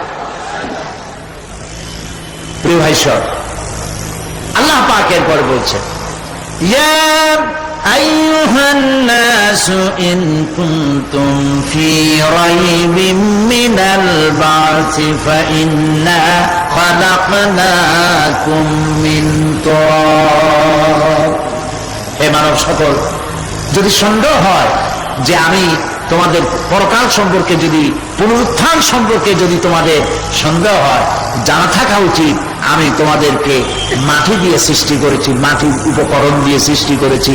এই মাটির সাথে মিশে যাবা, আবার উঠানো হবে। মাটিতে কবরের মধ্যে মুর্দা রাখার সময় কি বলি আমরা? মিনহা খালাকনাকুম ওয়া ফিহা নুঈদুকুম। বলেন সবাই, মিনহা خلقناكم وفيها نعيدكم ومنها نخرجكم تارة أخرى। মাতৃগর্ভের ভিতরে মানুষকে আল্লাহ রাব্বুল আলামিন হাত পাও চক্ষু কর্ণনাসিকা দিয়ে সুন্দর করে মায়ের পেটের ভিতরে বানায়া এই পৃথিবীতে আল্লাহ পাক পাঠালেন। আর আল্লাহ পাক বলেন, সুম্মা নুখরিজুকুম তিফলা, বাচ্চার আকারে মায়ের পেট থেকে বের করে দিলাম। যে আল্লাহ রাব্বুল আলামিন এইভাবে করে তোমাদেরকে সৃষ্টি করেন। যালিকা বিআন্নাল্লাহু হুয়াল হক, জেনে রাখো এসব কিছু এই জন্যই ঘটে যেহেতু আল্লাহ রাব্বুল আলামিন, আল্লাহ তাআলা মহা সত্য, তিনি যা বলেন তাও সত্য, তার কথার মধ্যে কোনো রকমের বৈপরীত্য নাই। ব্যারোমিটার যন্ত্র আছে, যে যন্ত্রের মাধ্যমে আবহাওয়া মাপা হয়, বৃষ্টি হবে কি হবে না, ঝড় হবে কি হবে না, জলোচ্ছ্বাস হবে কি হবে না, এগুলি ব্যারোমিটার যন্ত্র দিয়া, আবহাওয়া মাপা যন্ত্র দিয়ে তারা মাপে। কিন্তু আপনারা কি কখনো শুনেছেন যে রেডিও টেলিভিশনে বলা হয়েছে সন্দীপ কুতুবদিয়া হাতি আছেন মাঠে এবং বাঁশখালী আর কি কোন দুইটার নাম, কক্সবাজার, পতেঙ্গা ইত্যাদির উপর দিয়ে 280 মাইল স্পিডে ঝোড়ো হাওয়া প্রবাহিত হবে। আগামীকাল 30 ফিট উঁচু হয়ে জলোচ্ছ্বাস হবে, এরকম কথা বলে কেউ? কি বলে? হইতে পারে, হইতে পারে, বজ্র সহ বৃষ্টিপাত হতে পারে। এবার কোরআন শরীফ দেখুন তো, কোরআন শরীফে কোথাও আছে পরকাল হইলেও হইতে পারে, কবর আযাব এটাও হয়তো হইতে পারে, জান্নাত আর জাহান্নাম থাকতেও পারে, এরকম কথা আছে? সব কথা ডাইরেক্ট, কোন কথার ভিতরে কোন রকমের বৈপরীত্য নাই। আল্লাহ রাব্বুল আলামিন বলেছেন, ইযাস সামাউ ফাতারাত, আকাশসমূহ যখন বিদীর্ণ হয়ে যাবে, ওয়া ইযাল কাওয়াকিবু তাফারাত, আর যখন তারকাসমূহ বিক্ষিপ্ত হয়ে পড়বে, ওয়া ইযাল কুবুরু বুসিরাত, আর যখন কবরের ভিতরে যা কিছু আছে সব উদ্গীরণ করে দেওয়া হবে। সমস্ত কথাগুলি ডাইরেক্ট। যালিকা বিআন্নাল্লাহা হুয়াল হক, যেহেতু আল্লাহ মহা সত্য। ওয়া মান আসদাকু মিনাল্লাহি কিলা, আর আল্লাহর চাইতে সত্যবাদী আর কে আছে? বলেন আছে কেউ? সে আল্লাহ রাব্বুল আলামিন বলেন, এত কিছু কাজ এত সুন্দর ব্যবস্থাপনা করে যিনি করেন, ওয়া আন্নাহু ইউহিল মাউতা ওয়া আন্নাহু আলা কুল্লি শাইইন কাদির। সে আল্লাহ রাব্বুল আলামিন তোমাদেরকে তোমাদের মৃত্যুর পরে আবার জিন্দা করবে, এতে সন্দেহ করার কোনো কারণ নাই। وأن الساعة آتية لا ريب فيها وأن الله يبعث من في القبور। আল্লাহ পাক বলছেন অবশ্যই কিয়ামত আসবে, তাকে কেউ বিন্দুমাত্র এতে কোনো সন্দেহ নাই। আর وأن الله يبعث من في القبور, আর আল্লাহ পাক অবশ্যই কবরে যা কিছু আছে সব বের করে নিয়ে আসবেন। কান্নাহুম জারাদুন মুনতাশির, যেমন আপনারা দেখছেন কিনা এই যে যখন বন্যা বলে, পানি টানি যখন ওঠে, বন্যা নাকি বলে, তুফান, বন্যা ইত্যাদি যখন হওয়ার সম্ভাবনা হয়, তখন মাটি থেকে গ্রাম্য পরিবেশে দেখা যায় মাটি থেকে পোকামাকড় গুলি এভাবে উঠতে থাকে। দেখছেন না আপনারা? দেখছেন কিনা? পাখাওয়ালা পিঁপড়াগুলি এইভাবে সব উঠতে থাকে, কান্নাহুম জারাদুম মুনতাশির। এইভাবে করে পোকামাকড় পতঙ্গগুলি যেভাবে মাটি থেকে উদ্গত হতে থাকে, সমস্ত খবরগুলি থেকে মানুষগুলি ভাবে উদ্গত হয়ে যাবে। তবে হ্যাঁ, আপনারা একটা প্রশ্ন করতে পারেন যে কবর দিয়ে সব উঠবে, কিন্তু যে মানুষের বাগে খাইছে তার কি হবে? যে মানুষের আগুনে পড়ে গেছে তার কি হবে? যে নদীর মধ্যে ডুবে গেছে তার কি হবে? যে কুমিরের পেটে চলে গেছে তার কি হবে? এরকম একটা প্রশ্ন আপনারা করতে পারেন। কবর কাকে বলে সেটা আমাদের জানতে হবে।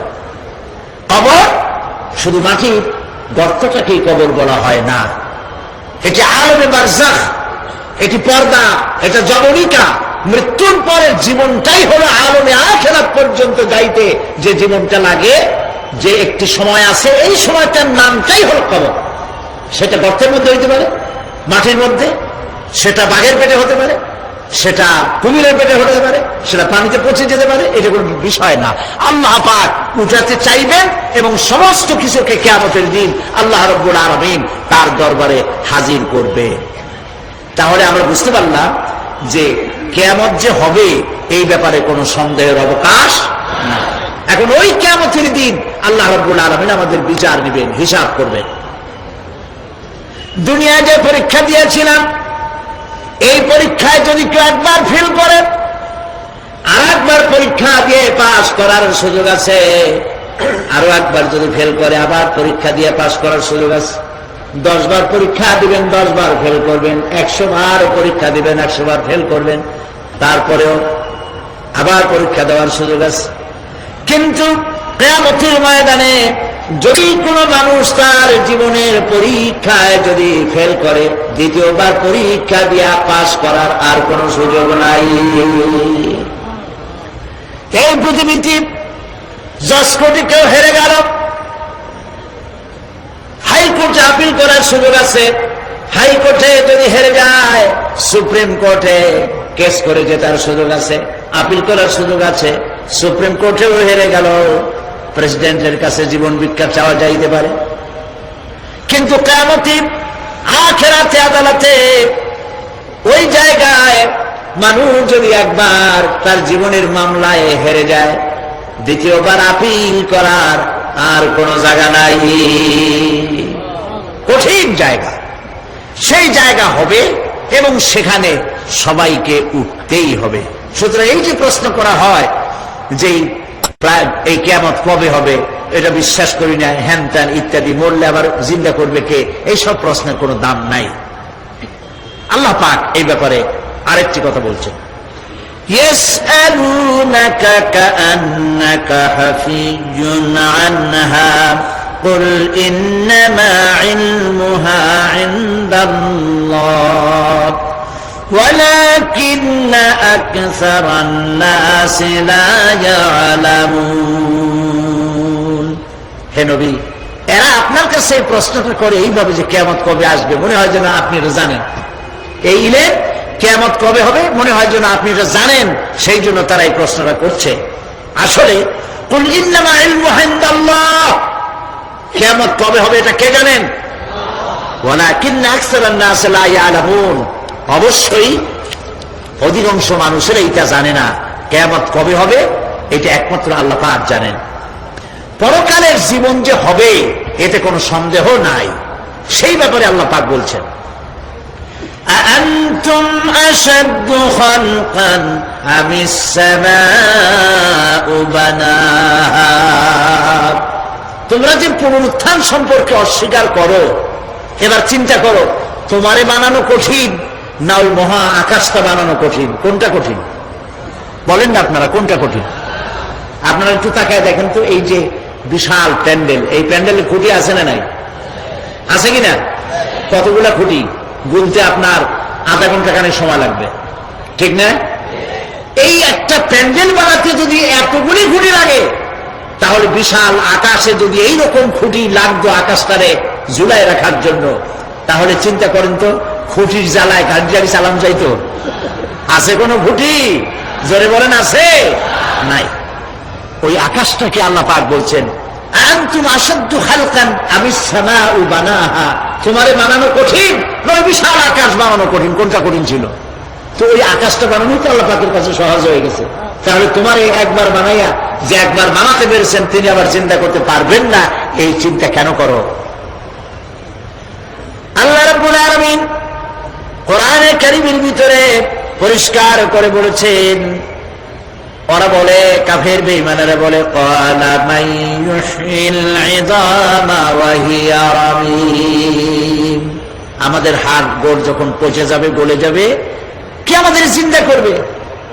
জবাবে আল্লাহ পাক বলেন, হে নবী আপনি বলুন, কুল ইউহয়িয়াল্লাযী আনশাহা আউওয়ালা মাররা, আপনি বলে দিন যে আল্লাহ রাব্বুল আলামিন একবার তোমাকে সৃষ্টি করেছেন, প্রথমবার যিনি সৃষ্টি করেছেন দ্বিতীয়বার মৃত্যুর পরে আবার তিনি জিন্দা করবেন।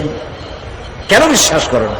সুতরাং এই যে আল্লাহ পাক মানুষকে জীবন দিয়েছেন, এই জীবনের পরে মৃত্যু, মৃত্যুর পরে আবার আমাদের সকলকে উঠতে হবে এবং আল্লাহ পাকের দরবারে আমাদেরকে উপস্থিত হতে হবে। এই কথাগুলি যারা অস্বীকার করে, পরকাল যারা মানে না, তাদের সম্পর্কে আল্লাহ পাক বলছেন, والذين كذبوا بآياتنا ولقاء الآخرة حبطت أعمالهم, আল্লাহ পাক বলেন যারা পরকালকে অস্বীকার করেছে, আখিরাত যারা মানে না, তাদের জিন্দেগীর সকল আমলগুলিকে আল্লাহ পাক বরবাদ করে দিবেন। পরকালের বিশ্বাসের উপরে ভিত্তি করেই মানুষের চরিত্র ভালো হইতে বলেন পারে। একটা দৃষ্টান্ত দেই, একটা দৃষ্টান্ত। এই যে যারা চুরি করে, ডাকাতি করে, সন্ত্রাস করে মানুষ মারে, এখন তো আল্লাহর রহমতে সন্ত্রাস বন্ধ হয়েছে, হয় নাই? হয়েছে কিনা? সন্ত্রাস বন্ধ হয়েছে, আলহামদুলিল্লাহ বলে। এই সন্ত্রাসগুলি করে কি জন্য? এদের ধারণা নাই যে আল্লাহ পাক আমাদেরকে উঠাইতে পারবে, আমাদের মৃত্যু হবে, পরকালের চিন্তা নাই বলেই তারা এই কাজটা করে। চাঁদাবাজি, মাস্তানি, কে আপনাকে ঠেকাবে? পুলিশের ভয় আপনি ঘুষ নিবেন না, পুলিশে দেখে ফেলবে। অথবা কোন পুলিশ মনে করলো যে আমার ঊর্ধ্বতন অফিসার তো দেখেন আমি ঘুষ নেই। এরা যাতে অন্যায় না করে, অফিসাররা, গভর্নমেন্টের লোকেরা অন্যায় না করে, জনগণ অন্যায় না করে, সেই জন্য এন্টি করাপশন ডিপার্টমেন্ট রাখা হয়েছে, দুর্নীতি দমন বিভাগ। দুর্নীতি যাতে না করে সেই জন্য দুর্নীতি দমন বিভাগ। দুর্নীতি দমন বিভাগ যেন দুর্নীতি না করে সেজন্য এন্টি করাপশন। এখন দুর্নীতি যাতে না হয় ওই দমন বিভাগের দুর্নীতি বন্ধ করার জন্য যারে বানানো হলো, তারাও যাতে আবার দুর্নীতি না করে সেই জন্য এন্টি করাপশন। কত এন্টি বানাবেন? কোন শিখাইতে পারবেন না, ঠেকাতে পারবেন না। পুলিশ দিয়া, বিডিআর দিয়া, আর্মি দিয়া পিটাইয়া, ঠেঙ্গাইয়া, মাইরের স্রোতে লুড়া বানাইয়াও মানুষের চরিত্র ভালো বানাইতে পারবেন না। মানুষের চরিত্র কেমনে ভালো বানানো হবে? 5 কোটি টাকা বলে যে হুজুর অমুক অফিসার খুব ভালো, টাকা পয়সা খায় না। আরে ভাই, কত খায় না তাই কর, কদ্দুর হইলে খায়, এরকম লোক আছে। তবে হ্যাঁ, আল্লাহর মেহেরবানি ভালো অফিসারও আছে, আলহামদুলিল্লাহ বলে। আমাদের দেশে ভালো অফিসার জোরে কর আলহামদুলিল্লাহ বলে। সেই জন্য রাতের আধারে কোটি কোটি টাকার অফার আসছে, কেউ দেখে না। এইখান থেকে, এই টাকার খাওয়া থেকে, অথবা জেনা করা থেকে, অথবা মদ পান করা থেকে গোল্ডেন অপরচুনিটি, সুযোগ আসছে। জেনা করা যায়, মদ খাওয়া যায়, টাকা নেওয়া যায়, অবৈধ টাকা। এই অপরাধ থেকে বাঁচাতে পারে একমাত্র পরকালের জবাবদেহিতা, আখিরাতের ভয়। আল্লাহর কাছে আমাকে জবাবদিহি করতে হবে, এই ভয় ছাড়া আর কোনো কিছুই মানুষের এই বিপদ থেকে মানুষের চরিত্র ভালো বানাইতে পারে না। মানুষের চরিত্র ভালো বানাবার জন্য এটাই হচ্ছে একমাত্র পথ। সেই জন্য আল্লাহ পাক আখিরাতের জীবন রেখেছেন, উঠতে সেখানে হবেই। এই পৃথিবীতে একবার যখন আসছি আমাদেরকে জিন্দা আল্লাহ করবে এবং সমস্ত কথাগুলির জবাব আল্লাহর কাছে দিতে হবে। পরকালের ব্যাপারে আল্লাহ পাক একটা ঐতিহাসিক যুক্তি দিয়েছেন, অনেক যুক্তি কোরআনে কারিমে দিয়েছেন। আরেকটি যুক্তি আপনারা শোনেন, একেবারে ঐতিহাসিক যুক্তি। আল্লাহ পাক বলছেন, মহান আল্লাহ তাআলা আখিরাতের বাস্তবতা সম্পর্কে একদিকে যেমন তারা সৃষ্টির কলা কৌশল সম্পর্কে বলেছেন, আর একদিকে মানুষকে চিন্তা ভাবনা করতে বলেছেন। চিন্তা ভাবনা করে দেখো, কালের সাক্ষী, কালের পুঞ্জীভূত সাক্ষী গ্রহণ করো, দেখো যে পরকাল হবে কিনা, এই আল্লাহ পাক কিয়ামতে তোমাদেরকে উঠাতে সক্ষম কিনা। আল্লাহ রাব্বুল আলামিন বলেন, ওয়াত্তুর ওয়া কিতাবিম মাসতুর ফি রাক্কিম মানশুর ওয়াল বাইতিল মামুর ওয়াস সাকফিল মারফুর ওয়াল বাহরিল মাসজুর ইন্না আযাবা রাব্বিকা লাওয়াকি' মা লাহু মিন দাফি'। সূরা তুর। আল্লাহ পাক বলছেন তুর পাহাড়ের শপথ, তুর পাহাড়ের শপথ, সেই প্রকাশ্য পবিত্র গ্রন্থের শপথ যা লিপিবদ্ধ রয়েছে মসৃণ ঝিল্লিতে, চর্ম ঝিল্লিতে লিপিবদ্ধ রয়েছে। আরো শপথ বাইতুল মামুরে, আরো শপথ সুউচ্চ আকাশে, আরো শপথ উচ্ছ্বাসিত তরঙ্গায়িত সমুদ্রে। নিশ্চয়ই সেই আযাব আসবে, আযাব মানে কিয়ামত, সেই পরকাল অবশ্যই আসবে। মা লাহু মিন দাফি', এই শাস্তি থেকে, এই কিয়ামত আসা থেকে, এই কিয়ামত সংঘটিত হওয়া থেকে রোধ করার মতো ক্ষমতা কারো নাই। সুবহানাল্লাহ। এখন আল্লাহ পাক তুর পাহাড়ের কসম করছেন। তুর পর্বত হচ্ছে সেই পর্বতের কথাই ধরা যাক, যেখানে একটি ঐতিহাসিক পর্বত, হযরত মূসা আলাইহিস সালামকে আল্লাহ রাব্বুল আলামিন যেখানে নবুয়তের শিরস্থান পড়িয়ে দিয়েছিলেন, তুর পাহাড়ের ভিতরে। অতুর সিনিন, তুর পাহাড়ের কসম আল্লাহ পাক বলছেন। এবং খোদায়ের আল্লাহ রাব্বুল আলামিনের সঙ্গে বিরোধিতা করার কারণে ফেরাউনকে এই তুর পাহাড়ের কাছে লোহিত সাগরের মধ্যে, দরিয়ায় নীলের মধ্যে আল্লাহ পাক ডুবিয়ে মেরেছিলেন এবং নির্যাতিত বনী ইসরাইলকে শাস্তি দেওয়ার চূড়ান্ত সিদ্ধান্ত এই তুর পাহাড়ে আল্লাহ পাক দিয়েছিলেন। আল্লাহ বলছেন, আমি সেই তুর পাহাড়ের কসম করি। ওয়া কিতাবিম মাসতুর, এবং পবিত্র গ্রন্থের শপথ, যে গ্রন্থগুলি নাজিল হয়েছে নবীদের উপরে, ইনজিল, তাওরাত, জাবুর, কোরআন, এই কিতাবগুলির কসম করি। সুবহানাল্লাহ। কোরআনের কসম করি, আল্লাহ পাক বলছেন এই কিতাবগুলির কসম করছি। তুর পাহাড়ের কসম করছি, কিতাবগুলির কসম করছি। ওয়াল বাইতুল মামুর, আর বাইতুল মামুরের কসম করছি। সেটা কি? আকাশে, প্রত্যেকটি আকাশে একটি করে বাইতুল মামুর আছে। ওই আকাশের ফেরেশতারা এই বাইতুল মামুরকে কেন্দ্র করে আল্লাহ রাব্বুল আলামিনকে সিজদা দেয়। আল্লাহ পাক হযরত আদম আলাইহিস সালামকে বলেছিলেন, একটি ঘর বানাও, বাইতুল মামুরের নিচে বানাও। তিনি বললেন, আমি তো জানি না বাইতুল মামুর কোথায়। হযরত জিবরাইলকে পাঠানো হলো। বাইতুল মামুর আকাশের যেখানে আছে, ঠিক সেই সোজা বর্তমানে মক্কা শরীফে যে কাবা শরীফ যা আছে, অবিকল আল্লাহ পাকের আকাশের বাইতুল মামুর যেখানে, তার সরাসরি নিচেই কাবা শরীফ স্থাপিত হয়েছে। আল্লাহ রাব্বুল আলামিন বলছেন, আমি এই বাইতুল মামুরের কসম করছি। এরপরে আল্লাহ পাক বলছেন যে ফেরেশতারা যে বাইতুল মামুরকে তাওয়াফ করে এবং আল্লাহ পাকের ইবাদত করে, সেই বাইতুল মামুরের কসম। ওয়াস সাকফিল মারফু, সুউচ্চ আকাশের কসম। এই আকাশ আল্লাহ পাক সৃষ্টি করেছেন বিগাইরি আমাদিন, কোন রকমের কোন খুঁটি ছাড়াই। সুবহানাল্লাহ বলি আমরা।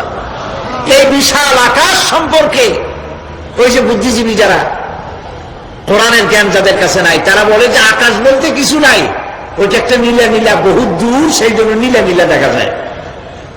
এই পৃথিবী সম্পর্কেও তাদের ধারণা, এই পৃথিবীও কিছু না, এটা হলো ওই যে কি বলে, সূর্যের কাছের থেকে একটা উজ্জ্বল জ্যোতিষ্ক খুব ফোর্সে যাচ্ছিল, এই ফোর্স সহ্য করতে না পেরে সূর্যের একটি অংশ মহাশূন্যের উপরে ছিটকে পড়ল, ঘুরতে ঘুরতে পৃথিবীর আকার ধারণ করেছে। এই হলো ওদের ধারণা, অ্যাক্সিডেন্টের মাধ্যমে নাকি এই পৃথিবী হয়েছে। মূল কথা হলো এইভাবে করে যদি কোন একটা গ্রহ উজ্জ্বল জ্যোতিষ্ক যাওয়ার কারণে পৃথিবী হয়ে থাকে, তাহলে এখন তো পৃথিবীতে মানুষ ধরতেছে না, মানুষ তো অনেক বেশি বেড়ে গেছে, তাহলে আর একটা জ্যোতিষ্ক দয়া করে সূর্যের পাশ দিয়ে যাইয়া আর একটা খণ্ড ফালাই দিয়া আর একটা পৃথিবী বানায় না কেন? প্রিয় ভাই সব, আল্লাহ পাক বলছেন ওয়াসাকফিল মারফু, আমি এই বিশাল আকাশে কসম করি। সুবহানাল্লাহ। এরপরে ওয়াল বাহরিল মাসজুর, পৃথিবীতে প্রবাহিত উচ্ছ্বসিত তরঙ্গায়িত সমুদ্র রাজির কসম করি। সুবহানাল্লাহ। আচ্ছা বলেন তো, এই পৃথিবী এর নিচে কি? এই পৃথিবীর নিচে কি? এই পৃথিবী মহাশূন্যের উপরে ঘুরছে। লক্ষ্য করেন আল্লাহর কত বড় শক্তি। আটলান্টিক মহাসাগর কোথায় বলতে পারবেন না? এই পৃথিবীতে। আটলান্টিক মহাসাগর কোথায়? এই পৃথিবীতে। আটলান্টিক মহাসাগর, প্রশান্ত মহাসাগর, ভূমধ্য সাগর, যত সাগর আর মহাসাগর সব এই পৃথিবীতে। এই পৃথিবী অসংখ্য পাহাড়, অসংখ্য সমুদ্র আর অসংখ্য মানবরাজি নিয়ে লাটিমের মতো ঘুরতেছে। সুবহানাল্লাহ। মহাশূন্যের উপরে, মহাশূন্যের উপরে লাটিম যেমন ঘোরে, পৃথিবী তেমন ঘোরে, অথচ মানুষগুলো ছিটকে পড়ে যায় না, পানিগুলি উড়ে কোথাও পড়ে যায় না। সুবহানাল্লাহ বলতে ইচ্ছে করে না। আল্লাহ রাব্বুল আলামিন সূরা ইয়াসিনের মধ্যে বলেছেন লাশ-শামসু ইয়ানবাগি লাহা আন তুদরিকাল কমারা ওয়ালাল লাইলু সাবিকুন নাহার ওয়া কুল্লুন ফি ফালাকিন ইয়াসবাহুন। সূর্য চন্দ্রের অধিকার নষ্ট করতে পারে না। রাত দুপুরের সময় সূর্য উঠবে না, দিনের দুপুর বেলায় চন্দ্র উদিত হয়ে সূর্যের আলোকে নিষ্প্রভ করতে পারে না। চন্দ্র সূর্যের আগে যেতে পারে না, সূর্য চন্দ্রের আগে যেতে পারে না, কারো গায়ে কারো ধাক্কা লাগে না। অসংখ্য তারকারাজি উড়ে বেড়াতেছে, কারো সাথে কারো কোনো ধাক্কা নাই, কোনো সংঘর্ষ নাই। মহাশূন্যের উপরে সূর্য চন্দ্র যেমন ঘোরে,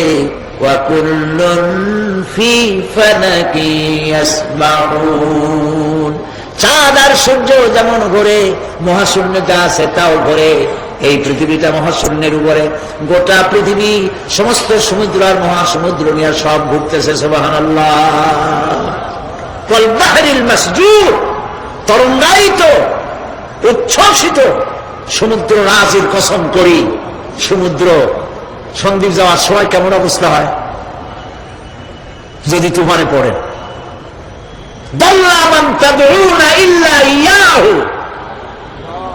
সকলের কথা মানুষ ভুলে যায়। মৌজুন কাল জিবাল, পাহাড়ের মতো যখন ঢেউগুলো আসতে থাকে সবাই সব ভুলে যায়, তখন মনে পড়ে শুধু আল্লাহ। কি মনে পড়ে? আল্লাহ কত বড়। সমুদ্রের কাছে যাই দেখেন। সুবহানাল্লাহ। এই বিশাল বিশাল সমুদ্র রাজির কসম করছি। এতগুলি কসম করে আল্লাহ পাক কোরআনে কারীমের মধ্যে বলছেন, দেখো এই সব জিনিসগুলি আমি সৃষ্টি করেছি, আর এই জিনিসগুলির কসম করে বলছি সেই পরকাল অবশ্যই অনুষ্ঠিত হবে, সেই আযাব আসবে। কেউ এই পরকাল অনুষ্ঠিত হওয়া থেকে কেউ ফিরাইয়া রাখতে পারবে না। এখন তোমরা প্রশ্ন করতেছ আল্লাযী ফীহি আল্লাযী হুম ফীহি মুখতালিফুন, এই ব্যাপারে তোমরা ইখতিলাফ করতেছ, মতবিরোধ করতেছ, ঠাট্টা করতেছ, বিদ্রুপ করতেছ। কাল্লা সায়ালামুন, অবশ্যই তোমরা জানতে পারবে। সুম্মা কাল্লা সায়ালামুন, অবশ্যই তোমরা জানতে পারবে সেই পরকাল হবে, এতে কোনো সন্দেহ নাই। সুবহানাল্লাহ। এখন ওই পরকাল কিভাবে হবে, কেমনে অনুষ্ঠিত হবে, সে কথাগুলি আমি আগামীকাল আপনাদের সামনে আলোচনা করবো ইনশাআল্লাহ। দাঁড়ানো ভাইরা একটু বসেন। দাঁড়ানো যত ভাইরা আছেন মেহেরবানি করে সবাই বসেন, আর একটু জিকির করেন লা ইলাহা ইল্লাল্লাহ, লা জোরে বলেন লা ইলাহা ইল্লাল্লাহ। আলহামদুলিল্লাহ, আজকে প্রথম দিনেই এটি কোরআনে কারীমের তাফসীরের মাহফিলের রওনক, মাকবুলিয়াতের একটি নমুনা। আজকে প্রথম দিনেই পাঁচজন ইসলাম কবুল করার জন্য মঞ্চে এসে হাজির হয়ে গেছেন। আলহামদুলিল্লাহ বলেন। তাদেরকে আমরা ইসলাম কবুল করার ব্যবস্থা করছি, আর তারপরে মোনাজাত হবে, আজান হবে, এশার জামাত হবে। এত বড় জামাতের লোক কারো সামলানো উচিত না। নামাজ জামাতে আদায় করে আপনারা যাবেন। দেন কাগজ দেন। আমি একজন করে তোমরা দাঁড়ায় যাবে নাম নিলে। রাখাল চন্দ্র দাস, পিতা যতীন্দ্র চন্দ্র দাস, গ্রাম রাজানগর, আখাউড়া। এর বর্তমান নাম পছন্দ করেছে মোহাম্মদ। কইছে দাদা? ও আচ্ছা। তারপরে গৌরঙ্গ কুমার ঘোষ, পিতা কাটিয়া চন্দ্র ঘোষ, ধর্ম হিন্দু, আগের জন্য হিন্দু, আর বাড়ি হলো ভেলাবো, রূপগঞ্জ। বর্তমান নাম পছন্দ করেছে মাহবুবুর রহমান।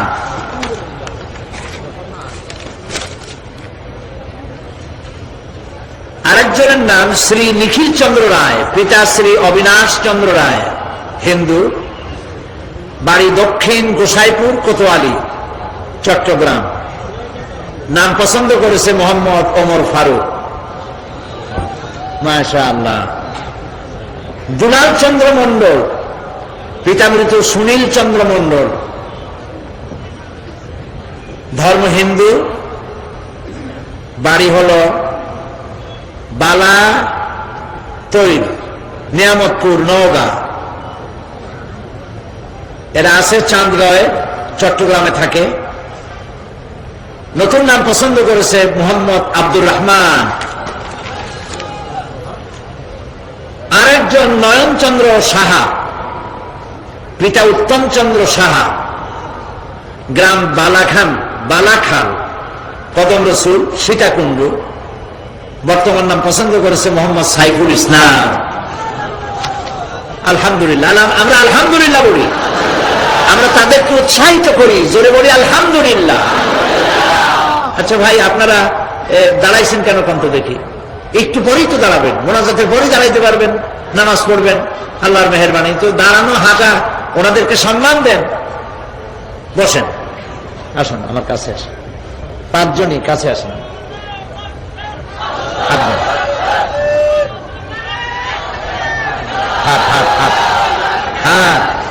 আচ্ছা, মাথাগুলি নিচে করে আসেন। লা ইলাহা ইল্লাল্লাহু মুহাম্মাদুর রাসূলুল্লাহ। আল্লাহ ছাড়া কোন ইলাহা নাই, মাবুদ নাই। মুহাম্মদ সাল্লাল্লাহু আলাইহি ওয়াসাল্লাম আল্লাহ প্রেরিত রাসূল। আশহাদু আন লা ইলাহা ইল্লাল্লাহু ওয়াহদাহু লা শারীকা লাহু ওয়া আশহাদু আন্না মুহাম্মাদান আবদুহু ওয়া রাসূলুহু। আমি সাক্ষ্য দিচ্ছি, জোরে বলো, আমি সাক্ষ্য দিচ্ছি আল্লাহ ছাড়া কোন ইলাহ নাই, কোন মাবুদ নাই, কোন উপাস্য নাই। তিনি এক, তিনি একক, তার কোন অংশীদার নাই। আমি আরো সাক্ষ্য দিচ্ছি মুহাম্মদ সাল্লাল্লাহু আলাইহি ওয়াসাল্লাম আল্লাহর বান্দা এবং তার প্রেরিত রাসূল। সবাইকে বলো আসসালামু আলাইকুম। জবাব দেন আপনারা। প্রিয় ভাই সব, এক মুহূর্ত আগ পর্যন্ত তারা ছিলেন মুশরিক, আর এখন ঠিক পর মুহূর্তে তারা আমাদের তাওহীদবাদী ভাই। আলহামদুলিল্লাহ বলেন, সবাই বলেন আলহামদুলিল্লাহ। আমাদের সকলের আমলনামায় কম বেশি গুনাহ আছে। নবী করিম সাল্লাল্লাহু আলাইহি সাল্লাম বলেছেন, যখনই কেউ বিশ্বাসের সাথে অর্থ সহকারে মনে প্রাণে বিশ্বাস করে কেউ যদি এই কালেমা উচ্চারণ করে, পিছনের সমস্ত গুনাহ খাতাকে আল্লাহ পাক মাফ করে দেন। এদের জিন্দেগির সব গুনাহ মাফ হয়ে গেছে। এখন এরা এখন মাসুম, বেগুনাহ। আমি আল্লাহ পাকের এই বেগুনাহ মাসুম বান্দাদের সাথে আলিঙ্গন করছি।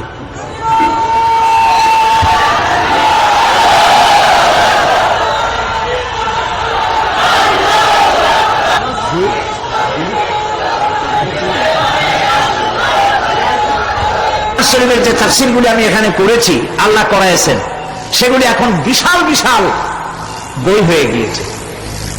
সূরা ফাতিহা হয়েছে 520 পৃষ্ঠা, এত বড়। যারা ছেড়েছে তারা এর নাম রেখেছে তাফসীরে সাঈদী, সূরা ফাতিহা। আমপারা বেরিয়েছে 588 পৃষ্ঠা। এই যে আমপারার তাফসীর আজকে সূরা নাবা থেকে করলাম, 2টা আয়াতের তাফসীর প্রায় 1.5-2 ঘন্টার মতো করলাম। এই পুরা তাফসীর আমরা যদি জানতে পারি, জীবন সুন্দর হবে। আমপারা, তাফসীরে সাঈদী এবং সূরা আসর এখানে করেছিলাম 5 দিন। সেই 5 দিনের তাফসীর 488 পৃষ্ঠা সূরা আসর। ইমাম শাফিঈ রাহমাতুল্লাহ আলাইহি বলেছেন, সূরা আসর পড়ার পর মনে হয়েছে যে কোরআন শরীফের আর কোন সূরা নাজিল না হইলেও চলতো। সুবহানাল্লাহ। এগুলি সব দোকানে আছে, সূরা ফাতিহা, আমপারা, সূরা আসর। এগুলি আপনারা খরিদ করবেন। তাফহিমুল কোরআন কিনবেন, ফি জিলালিল কোরআন কিনবেন। আল্লাহ যেন আপনাদেরকে তৌফিক দান করেন। সবাই বলি আমিন। আমি আমার বন্ধু হযরত মাওলানা শামসুদ্দিন সাহেবকে সূরা ফাতিহা দিয়েছি, আমপারা এবং সূরা আসর আগামীকাল অথবা আমি আমার সময় মতো দিব। আজকে আমি আমপারা, তাফসীরে সাঈদী আমপারা এবং তাফসীরে সাঈদী সূরা আল আসর। আজকের প্রধান অতিথি বাইতুস শরফের মধ্যমণি, আলেমে দ্বীন, সাহেব ইলম, সাহেব বসীরত, আল্লামা হযরত মাওলানা শাহ কুতুবউদ্দিন সাহেব দামাত বারকাতুহুল আলিয়া, তাকে এই বিশাল মাহফিলের পক্ষ থেকে আমি হাদিয়া পেশ করছি।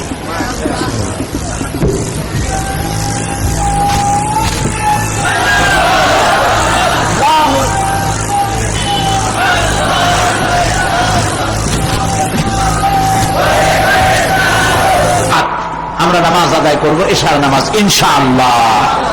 আল্লাহুম্মা আমিন। রব্বানা যালামনা আনফুসানা ওয়া ইন লাম তাগফির লানা ওয়া তারহামনা লানাকুনান্না মিনাল খাসিরিন।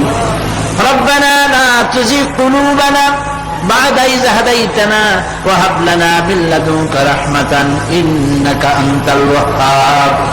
হে আল্লাহ তাআলা, লাখো জনতা আজকের এই প্রথম দিনেই আল্লাহ তাআলা কোরআনের এই মাহফিলে দীর্ঘক্ষণ ধরে তোমার কোরআনের কথা শুনে তোমার দরবারে হাত তুলেছি। দয়া করে মেহেরবানি করে আমাদের জিন্দেগির গুনাহ খাতাকে মাফ করে দাও। আমাদের মা বাপ মুরব্বিয়ান যারা কবরে চলে গেছে, আল্লাহ তাআলা কবরগুলিকে জান্নাতের টুকরায় পরিণত করে দাও। রব্বিল হামহুমা কামা রব্বায়ানি সগীরা। পড়েন সবাই, রব্বির হামহুমা কামা রব্বায়ানি সগীরা। আয় আল্লাহ তাআলা, আমাদের এই বিবি বাল বাচ্চা যা দান করেছো সবগুলিকে দিনদার বানাও, ইমানদার বানাও, নামাজি বানাও, পরেজগার বানাইয়া দাও। রব্বুল আলামিন, যেই পরকালের কথা, কিয়ামতের কথা আলোচনা করলাম, সেই কঠিন হাসরের ময়দানে যেদিন পায়ের নিচে হবে তামার মতো মাটি, আর মাথার উপরে প্রকাণ্ড সূর্যের তাপে গুনাহগারের মাথার চান্দি ফেটে গিয়া মগজগুলি গলে গলে নাক কান দিয়ে বেয়ে পড়তে লাগবে। জিহ্বাটা পানির পিপাসায় কুকুরের মতো ঝুলে নাভিস্থল পর্যন্ত পড়ে যাবে। ময়দানে সারা পড়বে পানি পানি বলে। আল্লাহ তাআলা ওই দিনে তোমার হাবিবের হাতের কাউসারের পেয়ালা আমাদের নসিব করে দিও। রব্বুল আলামিন, চট্টগ্রাম এই তাফসীর কোরআন মাহফিলে যত মানুষ আর্থিকভাবে সাহায্য করেছেন সকলকে আল্লাহ কোরআনের খাদেম বানায়া দাও। আল্লাহ তাআলা 25 লক্ষ টাকার বাজেট করা হয়েছে। আল্লাহ তাআলা সমাজ কল্যাণ পরিষদ যেন ঋণগ্রস্ত না থাকে। তোমার বান্দা বান্দীদের দিলকে আল্লাহ তুমি নরম বানাইয়া দাও। রব্বুল আলামিন, সারা পৃথিবীতে মুসলমানদের বড় দুর্দিন যেতেছে মাবুদ, তুমি দয়া করে মুসলমানদের প্রতি হেফাজত করো, মুসলমানদের রহম করো।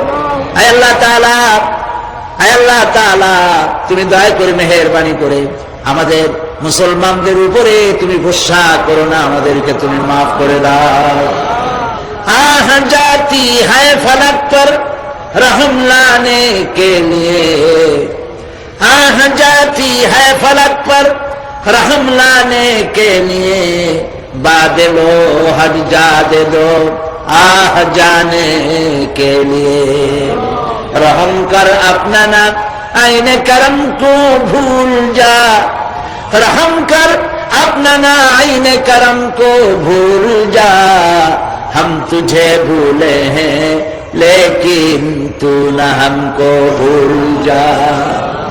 রব্বুল আলামিন, মা বোনেরা কষ্ট করে মাহফিলে এসেছেন, আল্লাহ তাআলা মা বোনদেরকে এমন আমল করার তৌফিক দাও যাতে করে কিয়ামতের দিন হযরত আয়েশা, হযরত খাদিজার সঙ্গে হাসর নসিব হয়ে যায়।